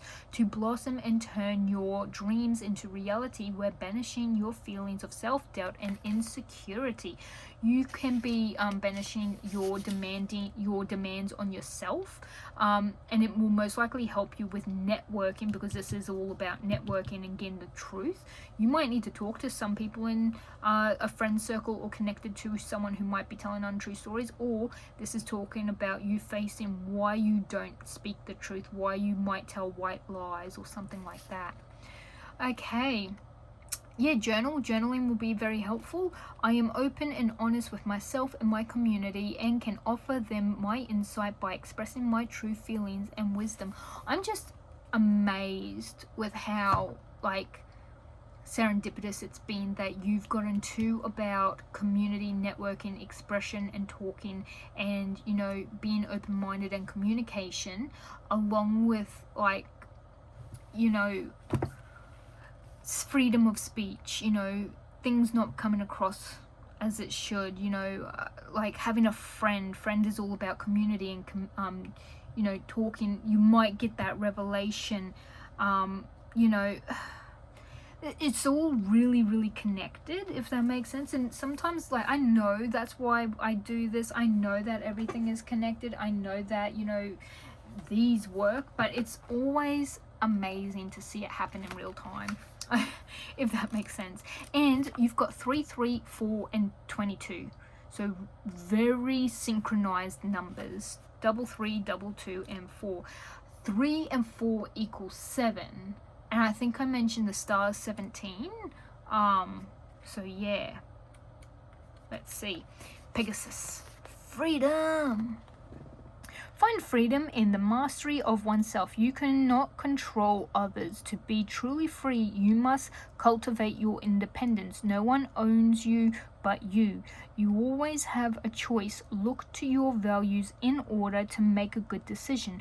There is a saying in Arabic that translates roughly as, if you ride a horse, you fly without wings. There is, for those of us who love horses, nothing like the feeling of the powerful freedom of moving with a horse. The whole sensory overload of speed, sound, smell, the wind in your hair, and being connected with another animal so closely that is primal in the way it gives awe, pleasure, and a sense of freedom. Okay, so it does go on to about like Pegasus and, you know, how it's born, all of its stories. But I'm going to skip that out so I won't ever stop. Words of power is, I am free, I always have a choice. And also, there's an app called, I think it's Skywalk or Starwalk, number 2, Starwalk 2, Skywalk 2. You can put in this and you can actually see all the constellations. It shows you from your place, like, you know, where you're standing. It uses your navigation compass to be able to look around, and you can choose on, like, pick it up, like press on it, it tells you about it. It's really interesting. But anyway, we are in the Chinese year of the fire horse, so that is probably very significant. If you know, so let's say, for example, I'm a rooster. Now for me, with the year of the horse, for my year, I would have to focus on something different, or it means that you will have more success dealing with this and to avoid this. So each one of the Chinese animal would have something different with dealing with the year of the horse. So if you know what yours is, you can definitely search it up online. It might help you get some clarity. But yes, the 3rd of March is going to be that eclipse. We are also in a Mercury retrograde till the 20th of March as well, from now on, from here on. So I've got a feeling that might be why a lot of people, I think nearly every group has gone something about communication, being clear about what is, you know, happening. But let's see what your next step should be, or steps should be, when dealing with this. I definitely feel like either someone is not telling you the whole truth, and from talking and networking, you might just find out the truth, especially if it's someone else lying. For others of you, I feel like it's going to be you having to find out why you might not be telling the truth. Like, what insecurities do you have? Because we also have over here, you have journey of the soul, so you might do some soul searching. You might, when we say incarnation, that would be like growing and morphing into a person you might want to be, or changing into someone you're proud to be, or, you know, you change on a soul level, like you change your attitude and your thoughts and your reactions. You adapt. You might get some fortune, get a revelation, and grow again, because that's what we do. We're constantly metamorphic. Now, you had a lot come out, so you've got a lot of things to be doing. The 6 of Cups is you do have friend and you have nostalgia. Ace of Cups is about love, compassion. 7, oh wow, look at all these cups, guys. You guys have got a lot of cups. 7 of Cups is illusions. And then you've got the 10 of Cups, which is happiness. I definitely feel like this is clarity. You might have someone from your past that you were romantic with lie about something, or they might come back wanting to rekindle this relationship. You have the Two of Pentacles is about balancing. It is about partnership again. The Eight of Swords is isolation. And then the Queen of Pentacles is, they're a hard worker, they're a homebody, they're good with money, but they're a nurturer, caring, and a giver. So they're the person who is like the Empress. You're, you know, creative and expressive, but you nurture and give, and very loving, very mother feeling about it. So your next steps is gonna definitely be, I feel like that's a person you're gonna be waiting on.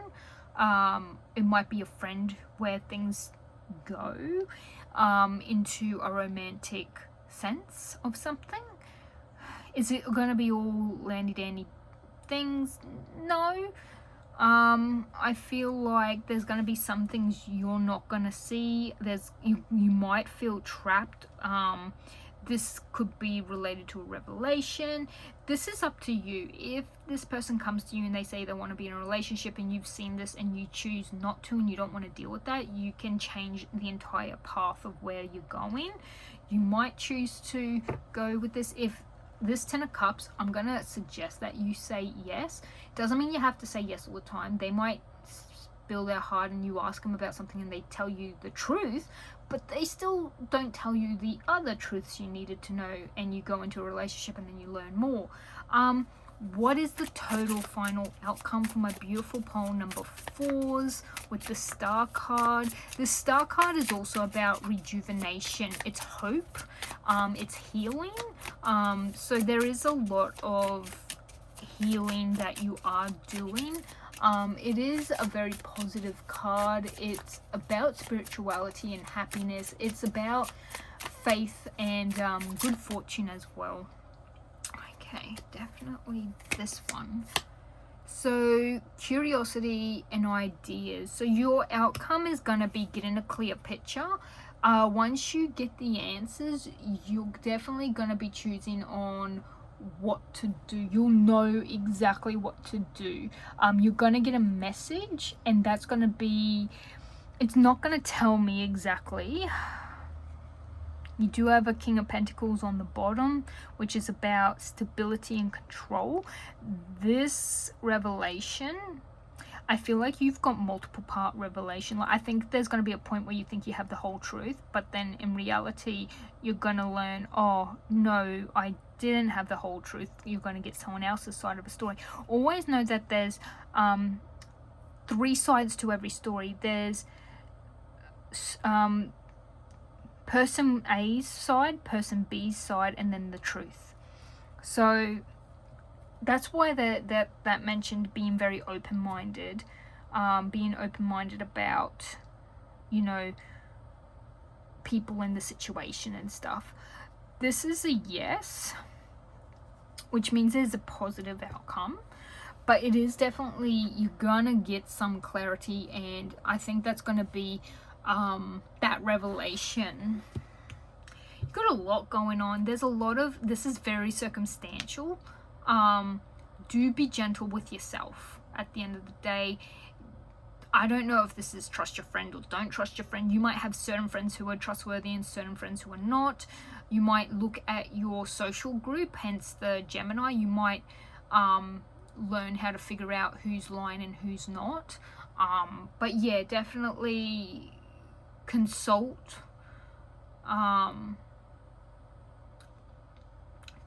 someone that you know is 100% trustworthy, or even a therapist, or someone who you know is not gonna give you, like, lie to you because they got nothing to gain from it.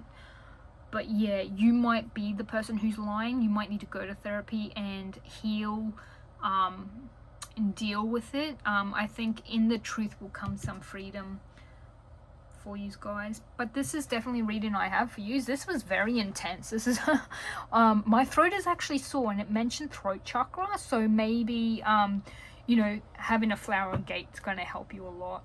But yes, definitely this is reading for pile number 4. If it resonates, if anything stands out to you guys, please thumbs up, leave a heart emoji, write a comment. Anything is good.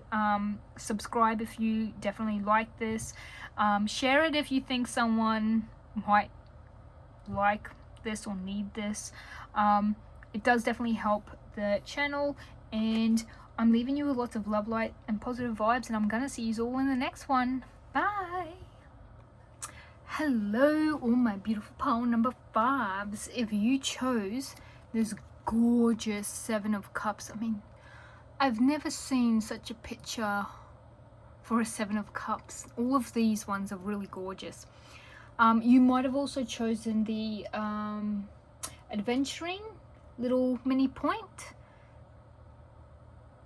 to choose this one. But the 7 of Cups is about options, it's about fantasies, it's about temptations, but it's also about illusions.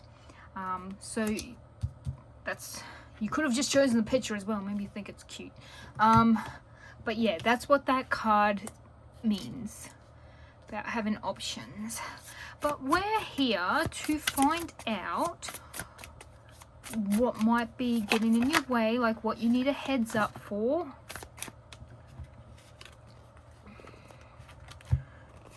Untrue stories. This came out in the last pile, the pile with the star card. So if you felt anything towards that one, check it out. If not, don't worry. So untrue stories, that can be that maybe we tell little white lies. It could be that we're lying to ourselves about something. It can also mean someone is not telling us the full truth, or we're not seeing the full truth. Too much work. You need to take a break, guys. Go on a holiday. And then fear of loss. You were afraid of losing someone or something, or being abandoned. So you might be afraid of failing and losing because of failure. It's sort of like a competitive person would probably feel that way. Alrighty, so you have 3. You know what? I'm gonna do this. 1, 2, 3. My baby don't mess around because she's... Don't ask me why, but that's instantly what I heard. What is that song? It's old. It came out when I was not even in high school.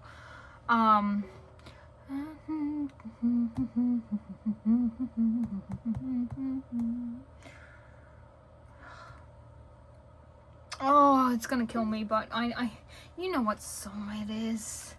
Is it Cool Runnings? Is it Cool Runnings who sing that?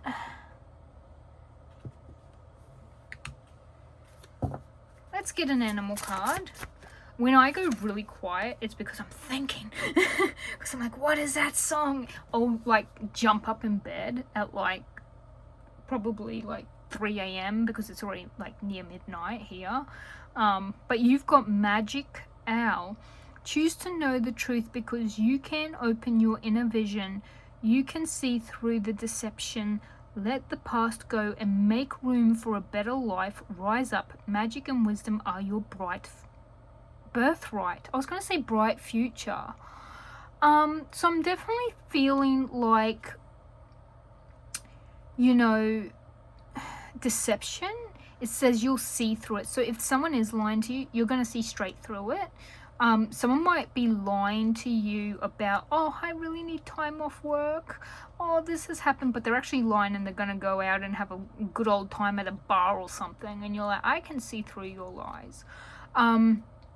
But you're also probably a little bit afraid of losing your job if you pass up on something. So I'm getting that for some of yous. For others of yous, I've got a feeling maybe you're wanting to change something, but you're afraid that if you fail at it, you're going to lose whatever you let go of now. So if you want to change and get something like, you know, move up or do something new, you might have to give up what you're doing now, and you're afraid that that might be the wrong step. Like, what if it's the wrong choice? You know, that sort of feeling. Definitely getting that. Alrighty, let's get, I have more than just one animal deck. Of course I do. I love animals, really do. They're beautiful. I love them more than humans. If I had to choose animals over humans, I'd always choose animals, and I think a lot of people are like that. They're very, very intelligent creatures and have much more insight. It's this one. Hope. You have hope. You might have something in that last reading for pole number 4. Pole number 5, you might find something in pole number 4. Just because the main card was the star card, and I call that my hope card. It is the card that is all about hope. So you have a penguin, so you have an owl, and you have penguins. So you have like birds or flightless birds. Hope is a powerful force that carries you through dark times. Hold on to hope even when it's difficult. Remember that there is always light at the end of the tunnel. This might also help with dealing with fear. Hope is the opposite of fear. So let's see what else we have. I'm gonna get your angel cards, your archangel cards.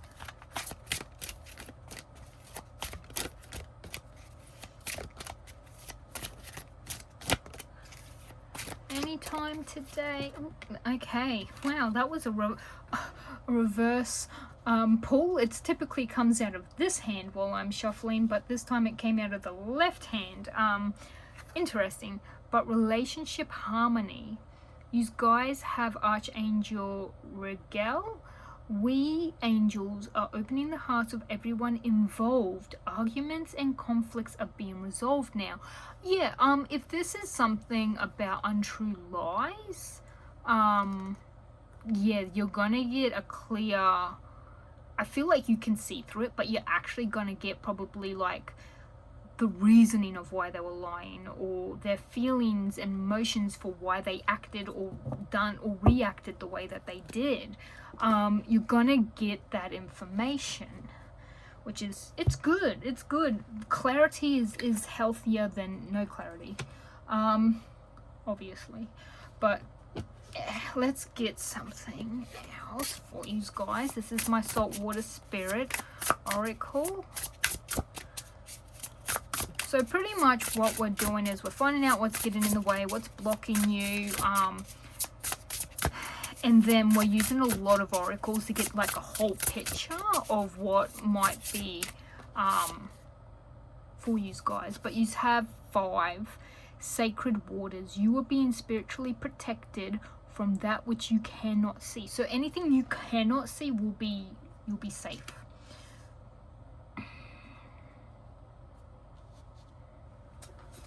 Alrighty, let's see. I'm gonna pull some Pearl of Wisdom. And then after I get these, so I'm mostly using oracle decks for this. Typically, I use more tarot. I studied as a tarot reader, and I'm much more proficient with it. But I'm using more oracle, which is very unlike me. But I feel like this is working out quite well. It could just be because we are dealing with a Mercury retrograde right now, so we might have just a lot. It's easier to communicate with oracles because they are much more vast. So yeah, we have treasure.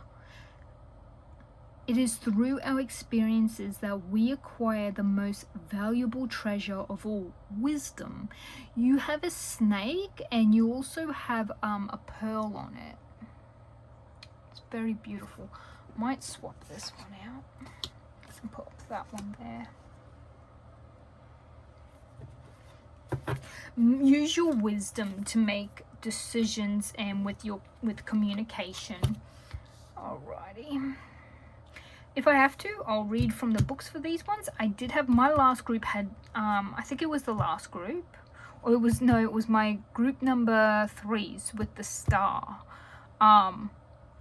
they had so many of these ones come out. I didn't read them all, but yeah. Let's find out with my Astro Star codes what you guys will be facing or dealing with. These decks have like numbers and stuff, so if you're looking for some synchronicities or confirmations, Cancer, the crab. There was a different card. The Cancerian crab came out in this deck here with the last group. So Cancer is actually a water sign, and it is ruled by, I'm trying to think, it's ruled by, so it rules the 4th house, and it is ruled by the moon. So Cancer is, it rules the house of home. So take that as it's, if it's, you know, if it matches up. The crab is kind of, it's like protective. It is creative and intuitive. Anything that it feel like has the moon. The moon is very sensitive. It's about security, habits, emotions, your instincts. It is also connected to the yin energy, which is feminine energy, like the flow and the ebb, and that's probably why the moon affects our tides, you know, go with the flow.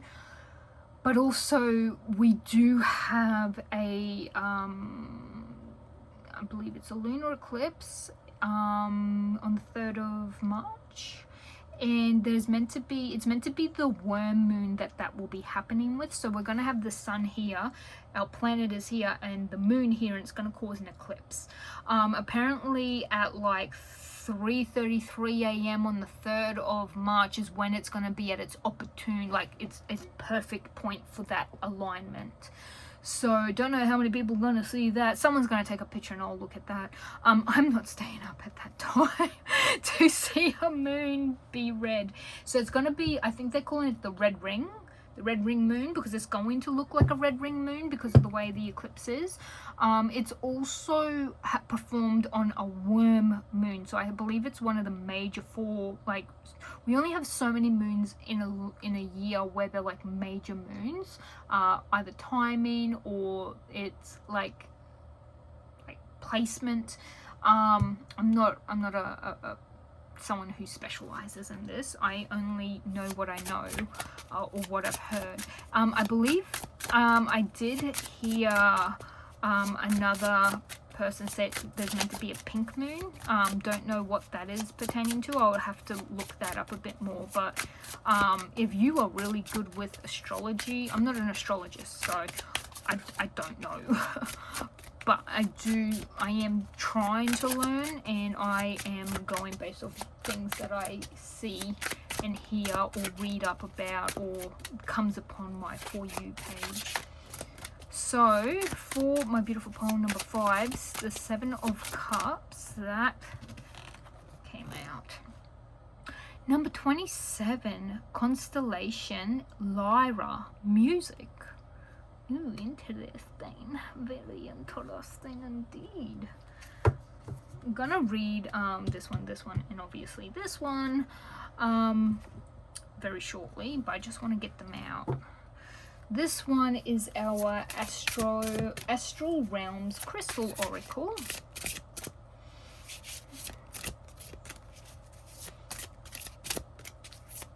Let's see what might be important. We also have a Mercury retrograde, so I think everyone has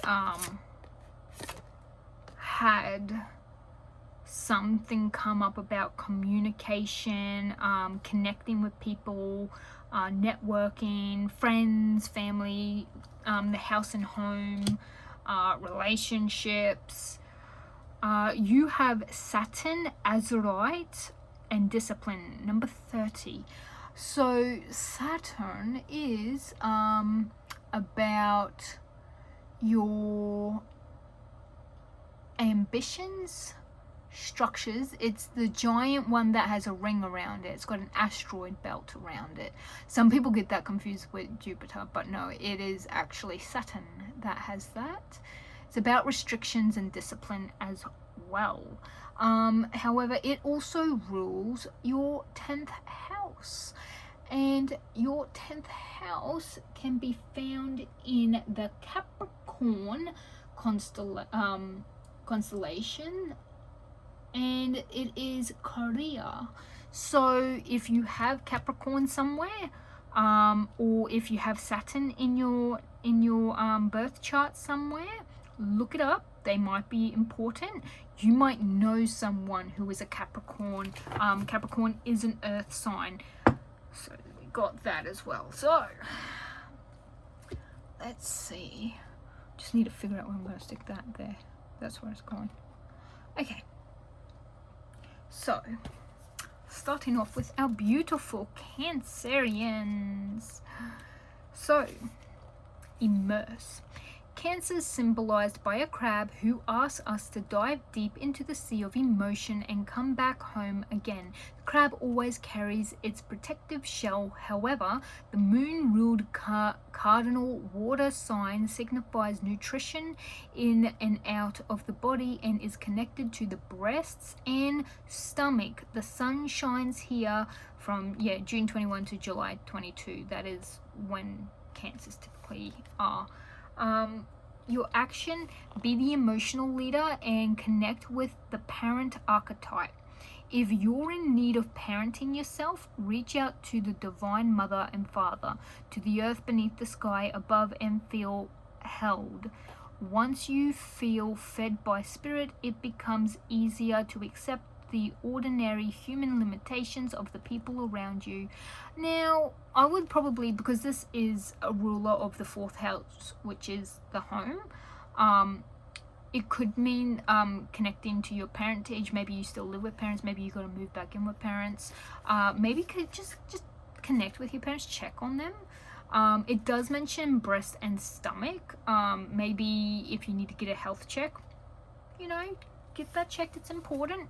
Your challenge is crabs are hard on the outside but soft and squishy on the inside. Remember that the very defenses you think will keep you safe may actually keep important people out. Soften your shell. You have a backbone and are not protected solely by an exoskeleton. Okay, maybe you need to grow a backbone, something like that. I'm just going to bring this treasure down here. So yeah, make sure that you're not, I've got a feeling you might have, you might fear loss so much that you keep everyone at arm's length. Your gift is to be aware of the psychic pool in which you float. If you feel tossed by the waves or battered by the anxiety of those around you, dive down deeper and find the calm below. Float in the ocean of collective consciousness and feel cradled, nurtured by the Divine Mother, fed and cuddled. So that was a lot for that one.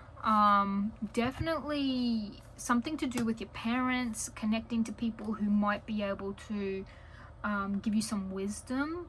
If you're not sure about something, maybe you need to connect with family and friends who can give you some insight. But it's definitely about, like, obviously perhaps your perception, your intuition and your instincts. Maybe you're so afraid of loss that you're just judging everyone instinctively as, you're gonna hurt me, I'm not gonna let you get close, or I don't like this about you, you look like you're not gonna be trustworthy, or you're probably judging far too quickly because you've probably been hurt in the past. It's sort of like that when I see the 7 of Cups, like you're trying to choose someone and you're like, no, okay, where's more options? It's like there is no more options. I think you're gonna have to do some inner work on yourself But let's go to Lyra 27, which is a constellation. There we go. And when I was first pulling out your cards, didn't I start singing a song? Oh gosh.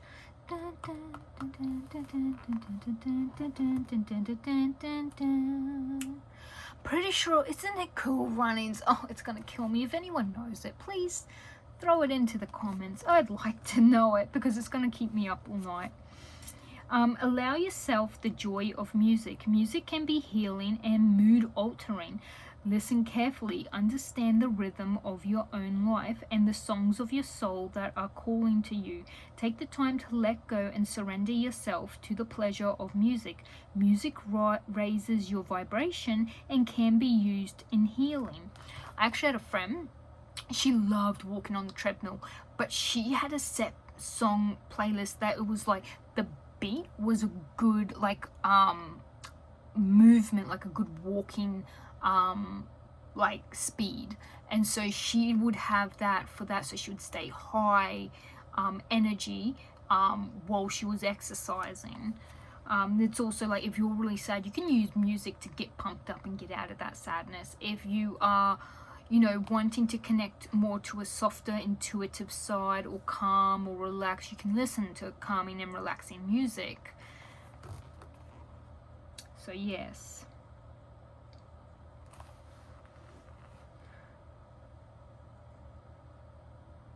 Okay, so this is telling the story about how Apollo's son Orpheus could play the lyre like no one else, and enchant those who heard it.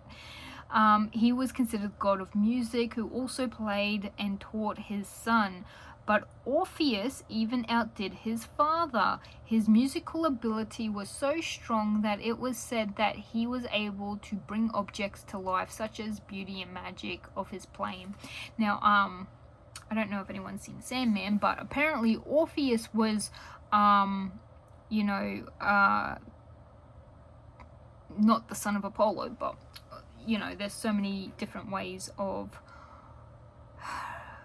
the stories go in the past, and they all change. So this is all about, it tells you all the stories about them. It tells you where the constellation is, so you can actually look it up. Words of power. I can change my state through the power of music.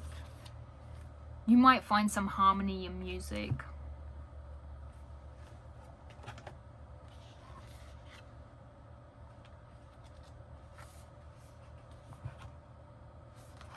Yeah, what is that song? What's cooler than being cool? Ice cold. Alright. Now, ladies, yeah? Tell me, what's cooler than being ice cool? Yeah, that song. That's the one I've got stuck in my brain. So if anyone knows it, it's not gonna go away. I'm gonna keep on asking. I'm gonna be like, who knows? Please, someone help me. Because the second I find it, I'm going to listen to it so I can get it out of my head. Alrighty, you guys have 30. Saturn, Discipline, Azurite. Clear communication, blockage removal, and spirit guides. In order to function in the pressured, instantaneous society we have created for ourselves, discipline is an essential part of daily life. We have become conditioned to expect immediate results, but that's not how life really operates.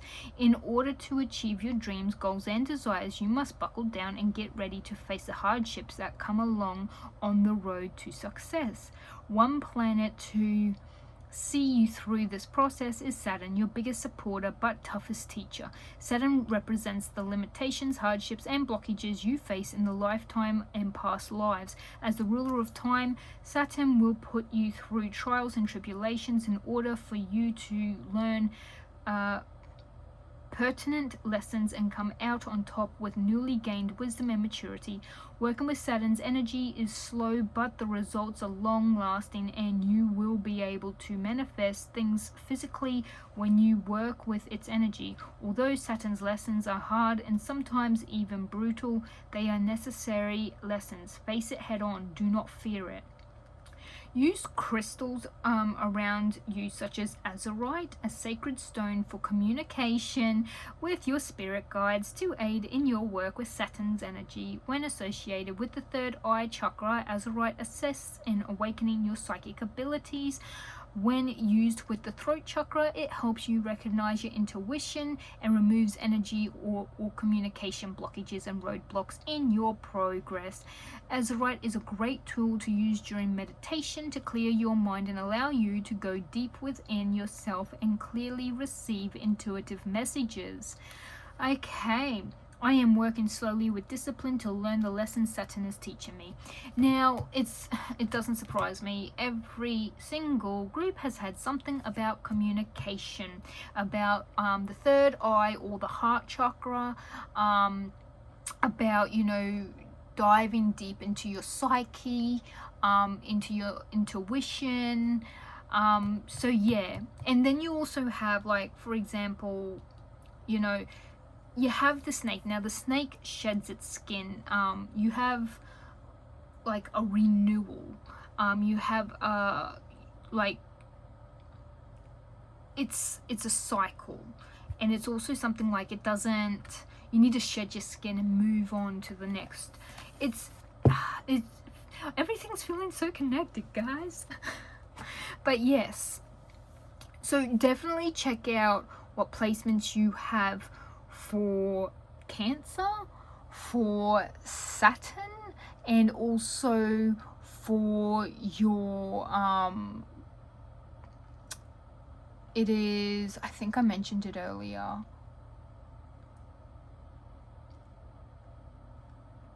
I'm trying to think. Capricorn, that was it. Capricorn. So Capricorn, Cancer, and your Saturn. If you can figure out where those are, you'll get probably much more insight on what to focus on. Your 10th house was very important, as is your 4th house. So like I mentioned, the 10th house is the house of career. So career and home. And I feel like a lot of people are thinking and looking at that. Their career and their home. Their career and their home. So yeah. There's something you're going to experience. You're going to get a lot of wisdom from it. Let's find out. What are your next steps, my beautiful pole number 5s? The 7 of Cups. That one hurt. 6 of Swords. So you're moving on to calmer waters. You're going away from choppy waters to calmer waters. Oh, wow. And the 7 of Swords. Okay, there's a progression. So there's moving on. With the 7 of Swords, it's meant to be like, deception and betrayal and selfishness. This can mean that you are moving in the shadows. You're being very careful. You're not, you're being strategic with the things that you're doing, who you're sharing that with, why you're doing it. It's like playing chess. You're being very specific and having to plan out your next steps. But there's also, with this, it can mean that you're finally seeing something, like there's a revelation, there's an illusion that is finally within your sight, like you can now see it for what it is. And the fact that you had untrue stories, the last pile, so our 4th pile, the Star, had that as well. And you also have the 10 of Pentacles. So it's going to have a really good outcome.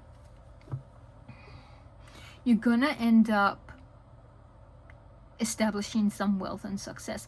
The 10 of Pentacles is also, it has to do with dynasty. It has to do with family gaining the wealth as well. Like the people connected to you tend to also benefit from this as well, or it's that you are going to benefit from the family wealth. So this 10 of Pentacles can always show up in like when there's a passing and there's a will to be read, 10 of Pentacles would show up because everyone comes together. It's time to talk about the, you know, collective fortune. Typically this fortune is going to lead to a very bright future, of course. But yeah, I would say this revelation could lead to you learning about a wealth that is yours, or it can establish something. It could also mean that you might have missed communication from someone. Like maybe you've been told that you did get the job, but that communication never came through. I want to get an outcome for my beautiful oh, okay, that was quick. You have the Ace of Cups and the Two of Pentacles. This is brilliant, guys. So the Ace of Cups is renewal and emotional growth. It is also, it can be someone coming to you with an offer of let's go out, like let's go and date. You might be trying to make a new home, like you a partner and having your own children, like a new home as well. That's always possible. But your outcome is emotional fulfillment. You will finally be happy and be at peace. You'll have everything. You'll feel like you're in an overflowing amount of happiness and love and brightness. And you've got a really good balance in your life with your work and your home life. And because there was work, like, you know, the house of career, and there's also the house of home here with the Cancer and also with Capricorn and Cancer. So your home life and your work life, I feel like you find a really good balance with it. You finally have everything the way that you're wanting it. So this can also have a balance in partnership. If there is something happening with miscommunication, too much work, lies, you know, fear of loss, whatever these blockages are for you and your circumstances, you have them dealt with. You do deal with it and you get a really good healthy balance. Everything's going to be balanced out and you're going to be I wanted to say something, but it's probably, you're going to be as happy as a bee in honey. There you go. I was going to use the fly analogy, but we know what flies always fly to. So this is the reading. You guys were very, very straightforward. There wasn't like 1,000 cards that came out. It wasn't jumbled. It was very smooth and everything's laid out really nicely. So you guys are going to probably, this is going to be smooth sailing, which is, you got the Six of Swords, very smooth sailing. But this is beautiful. You're going to gain a lot from this. Owls are very wise. You have treasure here, pearls, and azurite is probably going to be very specific for you, very useful for you in this time. And also when you have crab and water, you think of pearls anyway. But yeah, definitely great outcome, guys. Really good outcome. There is going to be hiccup. I think that's the whole point. We want to get a heads up on what's going to come up, what's going to be an issue, what's going to block you, what might get in the way. But do know you have an angel helping you with any hardships that might come up to cause a problem with relationships, work or family relationships. If any of this resonates, please let me know. Check out the fourth reading, the star, because that had a lot more in it as well. There might be something there for you. If you don't feel called to it, don't worry. Probably not for you guys specifically, but yes, please like, share, comment, leave a heart emoji. It really helps with the algorithm, especially I am still recovering, so I had a whole lot of time off from YouTube, so I'm not really being shared about to people who might need this. But yeah, I really appreciate it. I'm leaving you with lots of love, light, and positive vibes, and I'll see you all in the next one. Bye. Hello and welcome. If you chose the Knight of Pentacles, this is your reading. You could have also chosen the small carnelian point as well. Maybe you like the color red. There is a lot of bright, fiery energy in the feeling and in the color scheme. The Knight of Pentacles is all about putting in hard work, being very steadfast, putting in the energy for a outcome of prosperity, putting in the work for long-term and expansion as well. But we are here to find out what is something you need a heads up on. So what might be getting in the way, what might be blocking you, and what you need to know about. So heads up, as if you need you're getting a warning or an update on the weather or what's coming up. So what is getting in the way? Unavailable. You are chasing someone unavailable, or you are the one who is running away. Could be running away from some problems. Could be other people.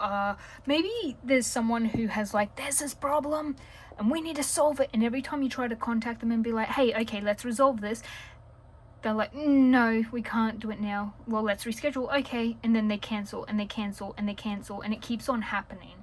So that's definitely something. So let's get some more insight. We're gonna get some animal cards. It could be that they're dragging this out for a specific reason. Ooh, you got a horse and a horse, and we are currently in the year of the horse in the Chinese New Year. So freedom, horse. Your heart is pure and free. A greater purpose calls you. You have unlimited reserves of stamina and strength. You follow the winds of change and accomplish your dreams.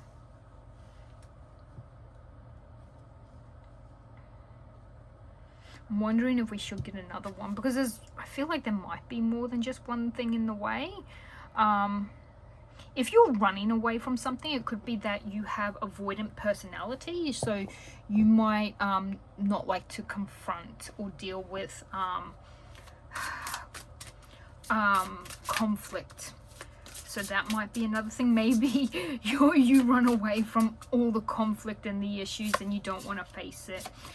You have the ram with vitality. I'm thinking of Aries for some weird reason, so maybe Aries is going to be important for you guys.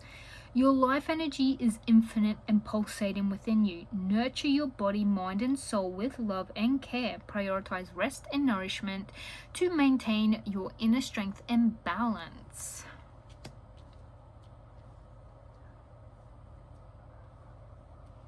Okay, what else do we have? Let's grab an angel, an archangel.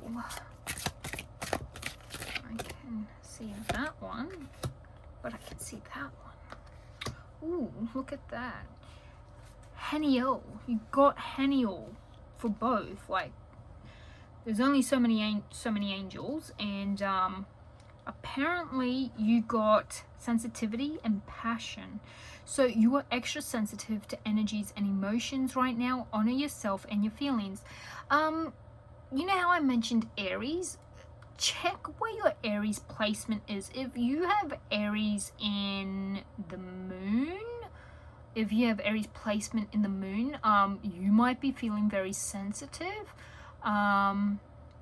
Pretty sure we've got Aries in, or is it Aquarius right now? But like, yeah, you might be quite emotional right now. There is also a lunar eclipse. There is a red ring moon. There is a pink moon. We're in Mercury retrograde, so communication is sometimes up in the air during that, as well as technology is not working right. But you also have passion, Archangel Haniel. Trust and follow your renewed passion in your love life and career. Renewed passion. Maybe this extra sensitivity that you're feeling is going to give you a new lease of life. I'm hearing like a new energy to face things that you need to face. I'm just going to place, there we go.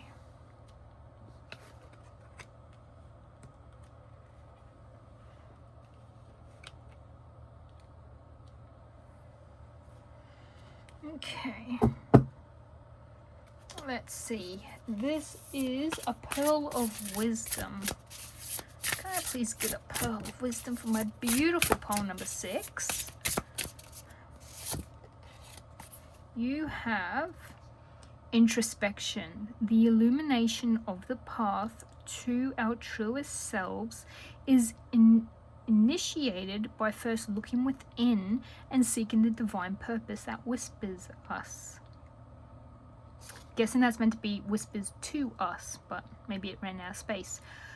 So I'm seeing this is like a portal, like a walkway. It's gorgeous though, isn't it?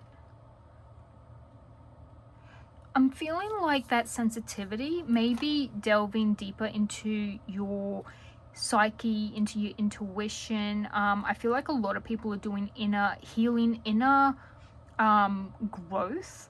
Definitely with, you know, looking into our shadow self and why we are the way we are, and what do we like about ourselves, and what would we change, and what is the life we want, and how are we going to achieve that. So yes, introspection. You need some introspection to figure out where you're going to be going next.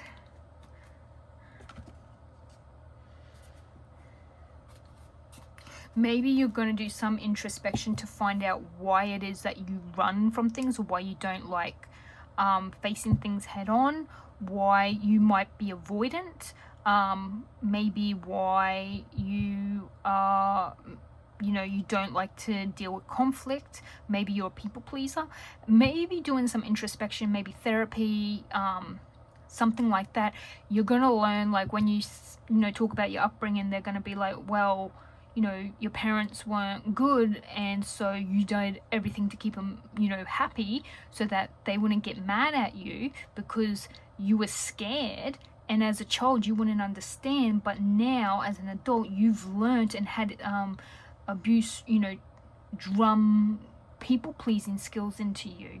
It's something like that. Like, you're gonna learn something really like life changing, and you're gonna be like, oh my god, that makes so much sense. And maybe from you learning, I feel like maybe you're one of those people that if you learn something new, you sort of go down the rabbit hole. Like, you're like, oh, okay, that's interesting. What else can I learn? And then you learn all about different kinds of abuse, and then you learn all about, you know, how the psyche works and how people react, and then you end up delving into like becoming a therapist, and boom, there you go. New passion, new job, new everything. So this one is our saltwater oracle cards. You have Polaris. I think this one came out in another group. I'm not going to reference you to go check it out. Only if you feel called to another group, check it out. If you don't worry. We have a lot coming through from this one. So you have for Polaris, do you stand still or follow that which beckons you towards it? So this might be a passion, because these two are kind of close. You have a bright star, you're feeling drawn into it. Maybe something new that really grabs your attention. Something that's going to make you might feel free delving into it and learning. You have 31 Atlantis. A connection to ancient crystalline wisdom is waiting for you to tap into.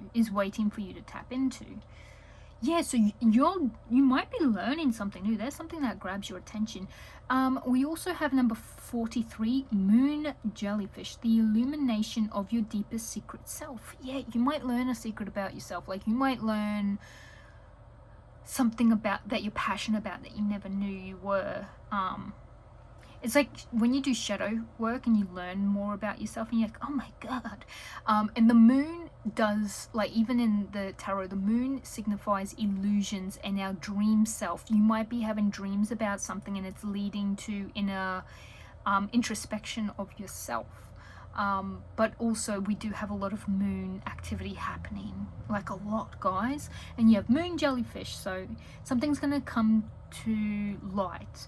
And you also have 32 Mother of Pearls. Mother of Pearl is actually a type of, it's like a flat pearl, and you can get lots of things with Mother of Pearl. like jewelry and stuff. True wisdom is seeing beyond the present situation. So introspection, and yeah, these are all so connected, guys. But yes, very, very nice. Let's see what we have. Okay, we have that one. The 11th house community. So the 11th house is actually friends. It's a house of friendship and connection and networking community. It is also ruled by Aquarius, which is an air sign. They're very sociable and intelligent, very inventive people, but also Uranus is the ruler of the 11th house. So check out Uranus and Aquarius.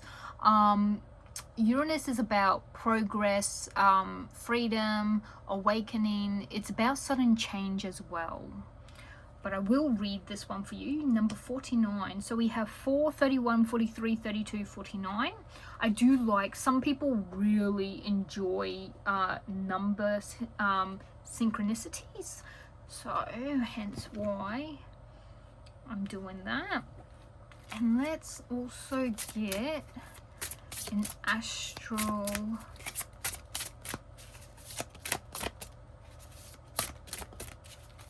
realms crystal oracle. I had to think about what this one's called.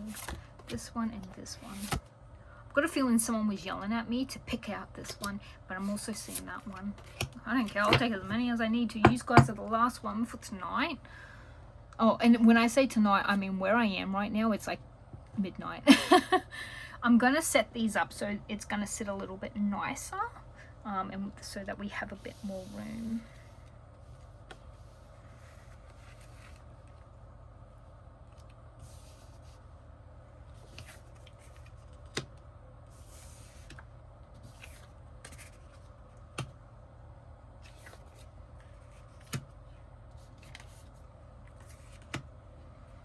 Hoping all of these can still be seen. Okay.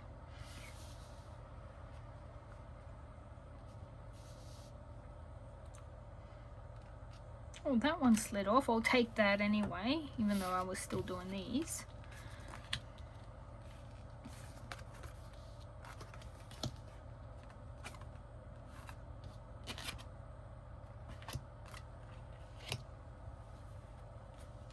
You also have this one. This one came out in the last one, so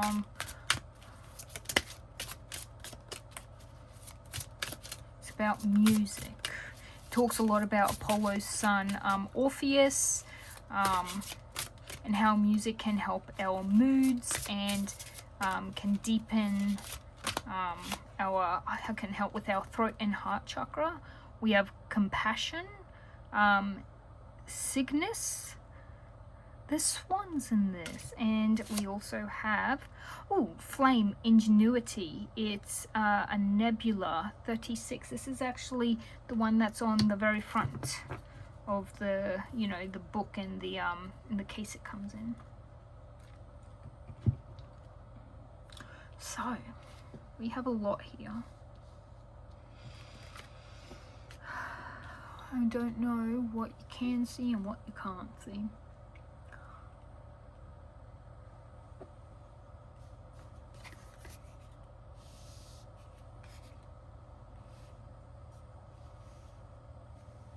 There we go.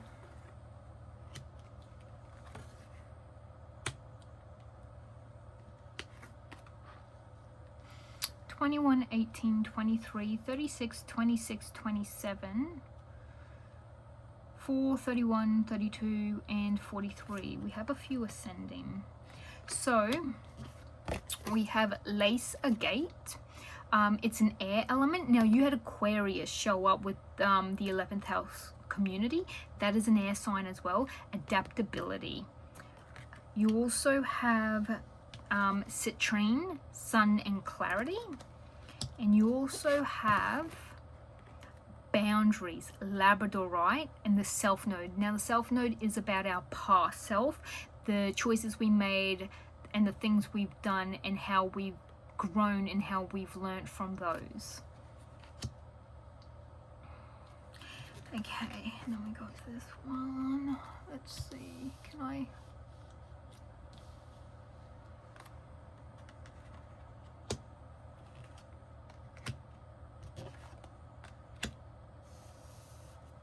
Hey, I think I've got this. Okay, now I've got these to read. Now after this, I will then do some tarot for you guys. So we have 23, 18, and 21. Let's start off with, we'll go in order, 18.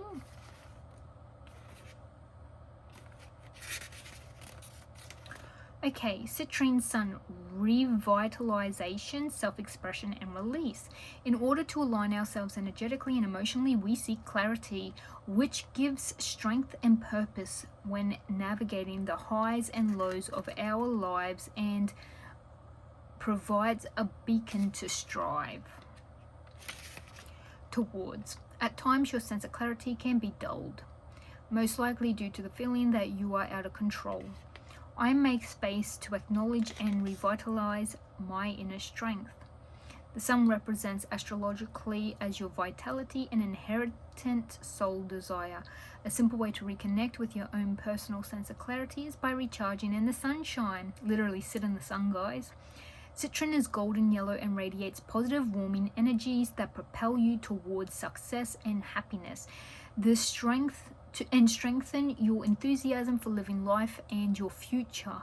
With citrine, you will be able to move deeper into your awakening, as you will have greater clarity on your path towards enlightenment. Much like the sun, citrine is a very powerful cleansing and regenerating stone. So when it comes to the sun, Leo is the star sign, like the star sign of it, and it is also the ruler of the 5th house of pleasure. So maybe look at that. We have Aquarius, we have the 11th house of friends, we have pleasure, and Leo, fire. When vitality came out, I did mention Aries. Just very briefly, Aries is the house of self, and it is also ruled by Mars, which is it's the planet of action. So we got that one. We have number 21, boundaries, Labradorite, protecting energy, metamorphosis, and strengthening. Boundaries can act as the laws you set for yourself. You will have limits of what you accept, agree to, give in to, and be pushed to, and so on. If you constantly break your boundaries, you can be left feeling defeated, exhausted, unworthy, and used. There's another thing I've heard recently, which really helped, and it was boundaries are used to gain data. When we set a boundary, we learn who pushes on it and who accepts it. The people who try to push and break your boundary down because it doesn't help them are obviously the people who are not worth having. It's the people who don't respect your boundaries. Boundaries, you can place a boundary up, but I wouldn't say boundaries are self. I wouldn't put a boundary up like, I'm gonna stop drinking this. Well, that's not really a boundary. That is more like me putting a what's the word,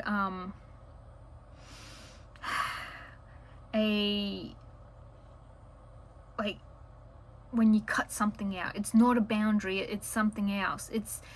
A boundary is placed there for other people to respect your choices. So like, if you were to say, I'm not going to drink, but someone offers you a drink, they're not breaking your boundary. You know, you're like, okay, I don't like when, my boundary is, I want you to knock before you come into my room. If they keep entering your room without knocking, they're breaking a boundary. You know, I want you to communicate this before you do it. They don't do it, they're breaking a boundary. If it's something that is there and someone else doesn't respect it, it helps with seeing who respects your boundaries and who does not. So I find that boundaries are useful for data to see who you can trust and who you cannot, who you can keep it around you and who you cannot, because those who press on your boundaries are going to be people who are going to take from you, who are going to you know,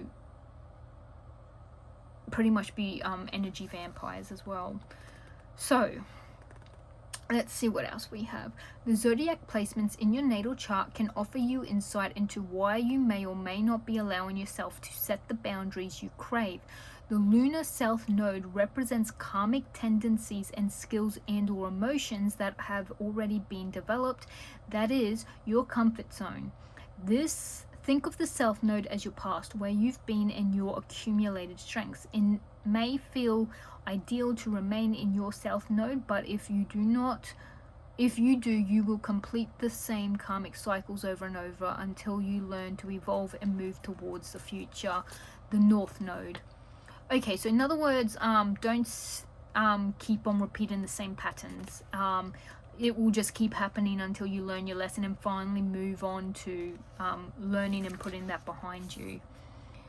Okay, Labradorite can help banish your fears and feelings of insecurity while moving from the known to the unknown. It empowers you to speak your truth, leads you to the path of enlightenment, wisdom, and strengthens your faith in the universe and within yourself in order to set clear-cut boundaries. I honor where I have been and what I have created. I am now able to step into my authentic self and set clear boundaries for myself and others. So, banishing fears. This running away, you might be running away from, you know, like I mentioned, running away from fears. So there's probably something from your past that has caused you to be someone who doesn't like to have confrontation or disagreements or arguments, and you run from it, like I mentioned. So it says Labradorite is brilliant with dealing with those insecurities and fears. I think I even mentioned that having seeing a therapist or something, like, you might learn a lot, about yourself. And then we have number 23, which is adaptability.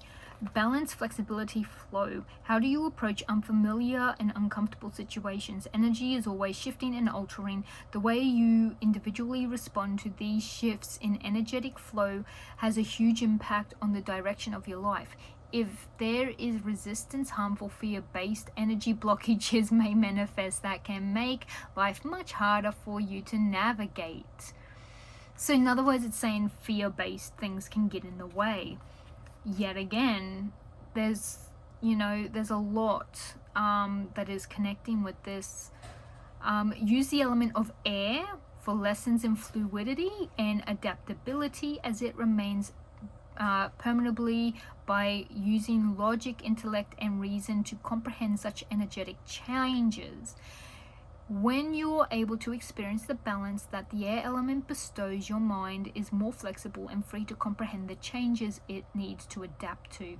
Agate contains many similar traits to the air element, as it is a healing stone typically known for providing balance, stability, and strength. Agate has a soft healing strength that helps connect you to the energy of the earth, and since it radiates a soft and calming energy, it in turn provides you with a sense of stability when experiencing change. So it encourages concentration, so you can put your head down and complete important tasks and goals. I allow energy to move freely through and around me. So there was air energy. This has Aquarius air energy as well. So we have a lot that came up out of that.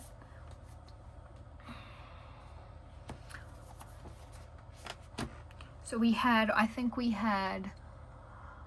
Aries, Leo,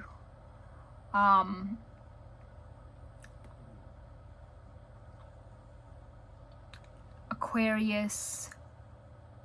Let's see what else we might have.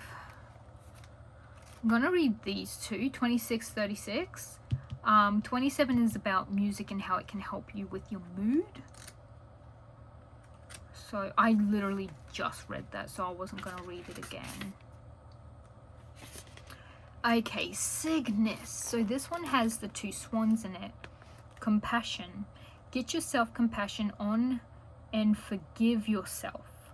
There are many expressions of compassion. It's easy to show compassion to those you know, but a greater compassion is to show it in action to those you don't.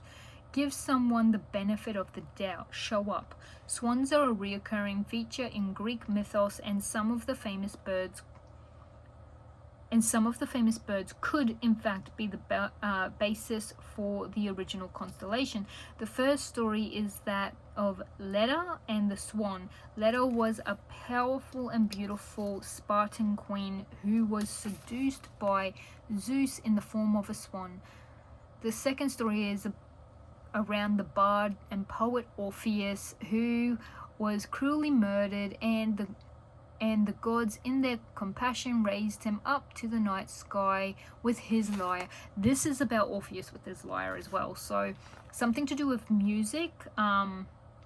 This tells you all of the connections to this constellation, all the stories.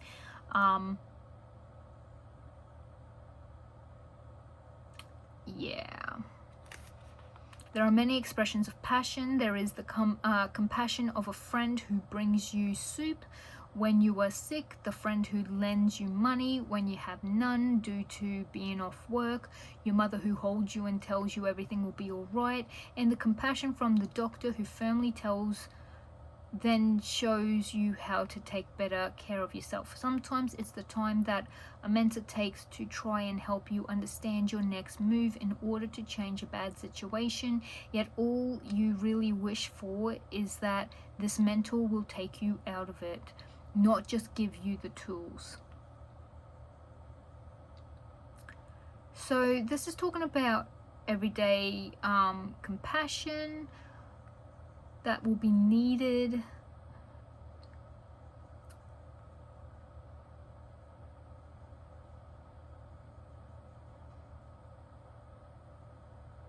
I'm just seeing if there's anything else.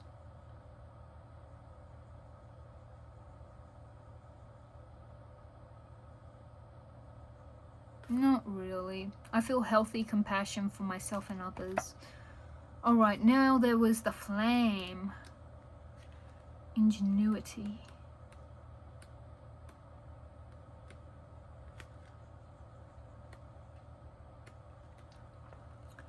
So this is a nebula. Ingenuity. Fire has been a symbol of creativity and passion for millennia.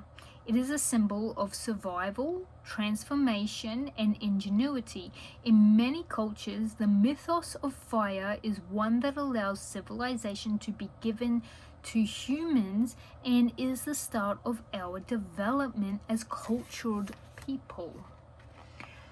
What often sets us apart from most other species is the complexity of our ingenuity, yet there are a few aspects of civilizing that absolutely speed up our human development, and one of those was the capture of fire. Fire gave us the ability to eat more foods that were not available to us without cooking. It kept us warm in inclement weather. It enabled certain hunting techniques and better tool making, and eventually the use of metals. Prometheus, the son of the Titan Iaptus, was asked by Zeus to create man. After deftly forming men from water and earth, the humans that were formed by sacred clay were fashioned in the god's image. Unlike other animals, these new beings became beloved by Prometheus, even though it seemed they had no fur for warmth, no great teeth for protection, were short-lived, and possessed few skills to help them survive well. Feeling pity for his magnificent creations, Prometheus decided to help them, although he knew to do so would bring upon him the wrath of the king of all gods, Zeus. Already in trouble for his foresight in tricking Zeus into accepting a different, and in Zeus's eyes lesser, way of men honoring and sacrificing to him. Prometheus could only at first watch as Zeus took the vital gift of fire from mankind. Prometheus knew that fire would allow men to grow and thrive and was necessary to their survival. He knew that all art and skills such as metal making would only blossom with fire. So Prometheus crept into Zeus's own hearth and lit a small flame within a stalk of giant fennel, took the fire, and was able to escape the notice of Zeus, but not for long. Zeus was outraged that man now had fire, and fire would mean progression and growth. Zeus instructed Hephaestus, Vulcan, to fashion women, yes, as a negative distraction for man, and to rivet the body of Prometheus to a mountain. Have a great eagle would pick at Prometheus's liver until sunset every day, whereupon the organ would magically regrow overnight. So he could relive the same agony each new day for eternity. Happily, the hero Hercules eventually slew the eagle and freed Prometheus. The Flame Nebula is an emission nebula and is approximately 6 light years across. An emission nebula is one formed by different ionized gases with different wavelengths. This helps explain the unique bright colored appearance and flowing shape. It is a part of the Orion molecular cloud complex, a region of Orion that forms new stars. We know from the latest observations that there may be over 800 stars, with many young stars and forming stars concentrated in the center of the cluster. It tells you where it's located so it can be looked up. Words of power. I am full of purpose and passion. So this pretty much jumped right on into the storytelling. But pretty much, I'd say ingenuity, think outside the box.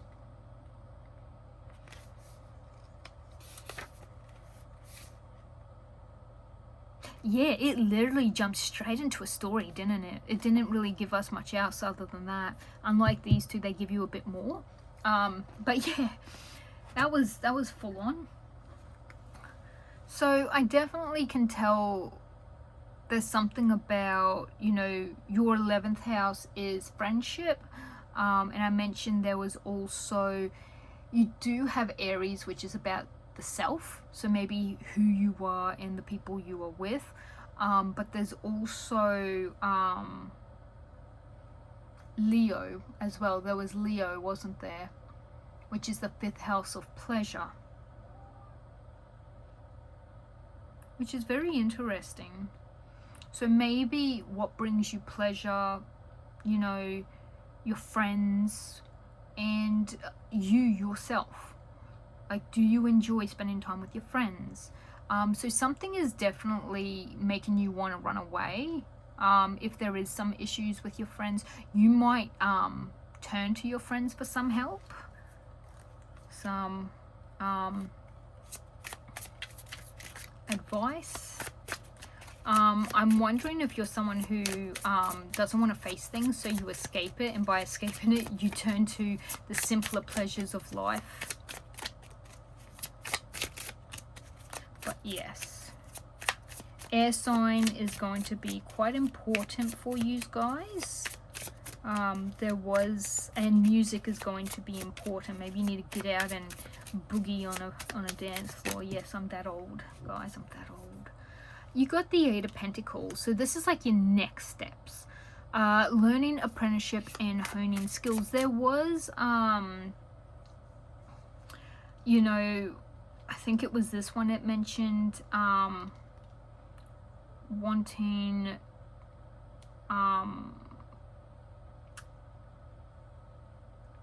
it mentioned a mentor, and I did think it, but I didn't bother to mention it. What else? What's the next steps? The Knight of Swords.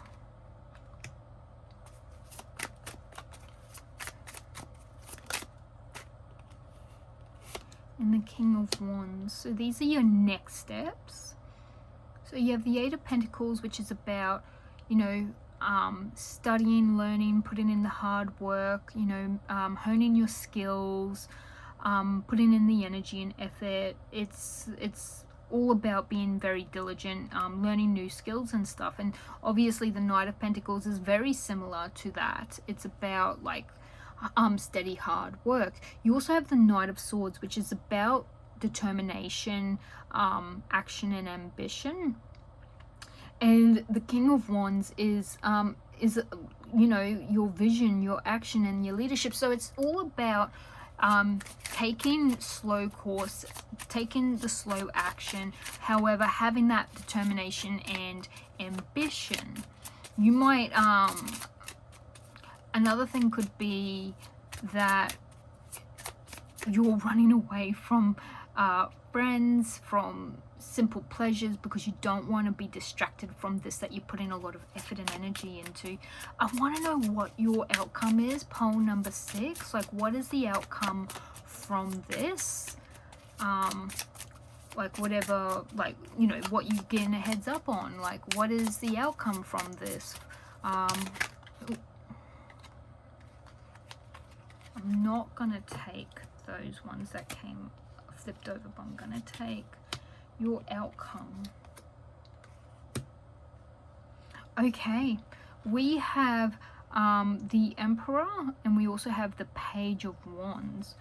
Your Page of Wands is actually, it's about creativity and curiosity, a lot of enthusiasm. You're exploring something, but the Emperor is actually about taking charge and being in your masculine energy, putting in some structure in that. You might be exploring something brand new, but you want to have some structure in doing that. You might be doing something brand new for the first time. If you're like entering a new sort of job or something, I've got a feeling you're going to probably be given a much higher position than you were expecting when you get hired. You might also be taking charge of creating a new friend group, or you might actually be exploring some new self-pleasures, some things that is connected to those planets and those houses that I previously mentioned for you guys. You're gonna do some you might do some introspection and growing as well into that, getting some really cool creative ideas. Wow, that was really cool. You also have the King of Cups on the bottom, balance, generosity and emotional maturity. All right, my beautiful pole number 6s. Oh, this was full on. But I'm leaving you with lots of love, light, positive vibes. If this resonates, please thumbs up, put a heart, comment if what resonated. This is general, just FYI. Take what resonates, leave what doesn't. And yeah, if you want to share or follow, really helps me out. I appreciate it. Appreciate all of yous. So yes, I will see yous in the next one. Bye.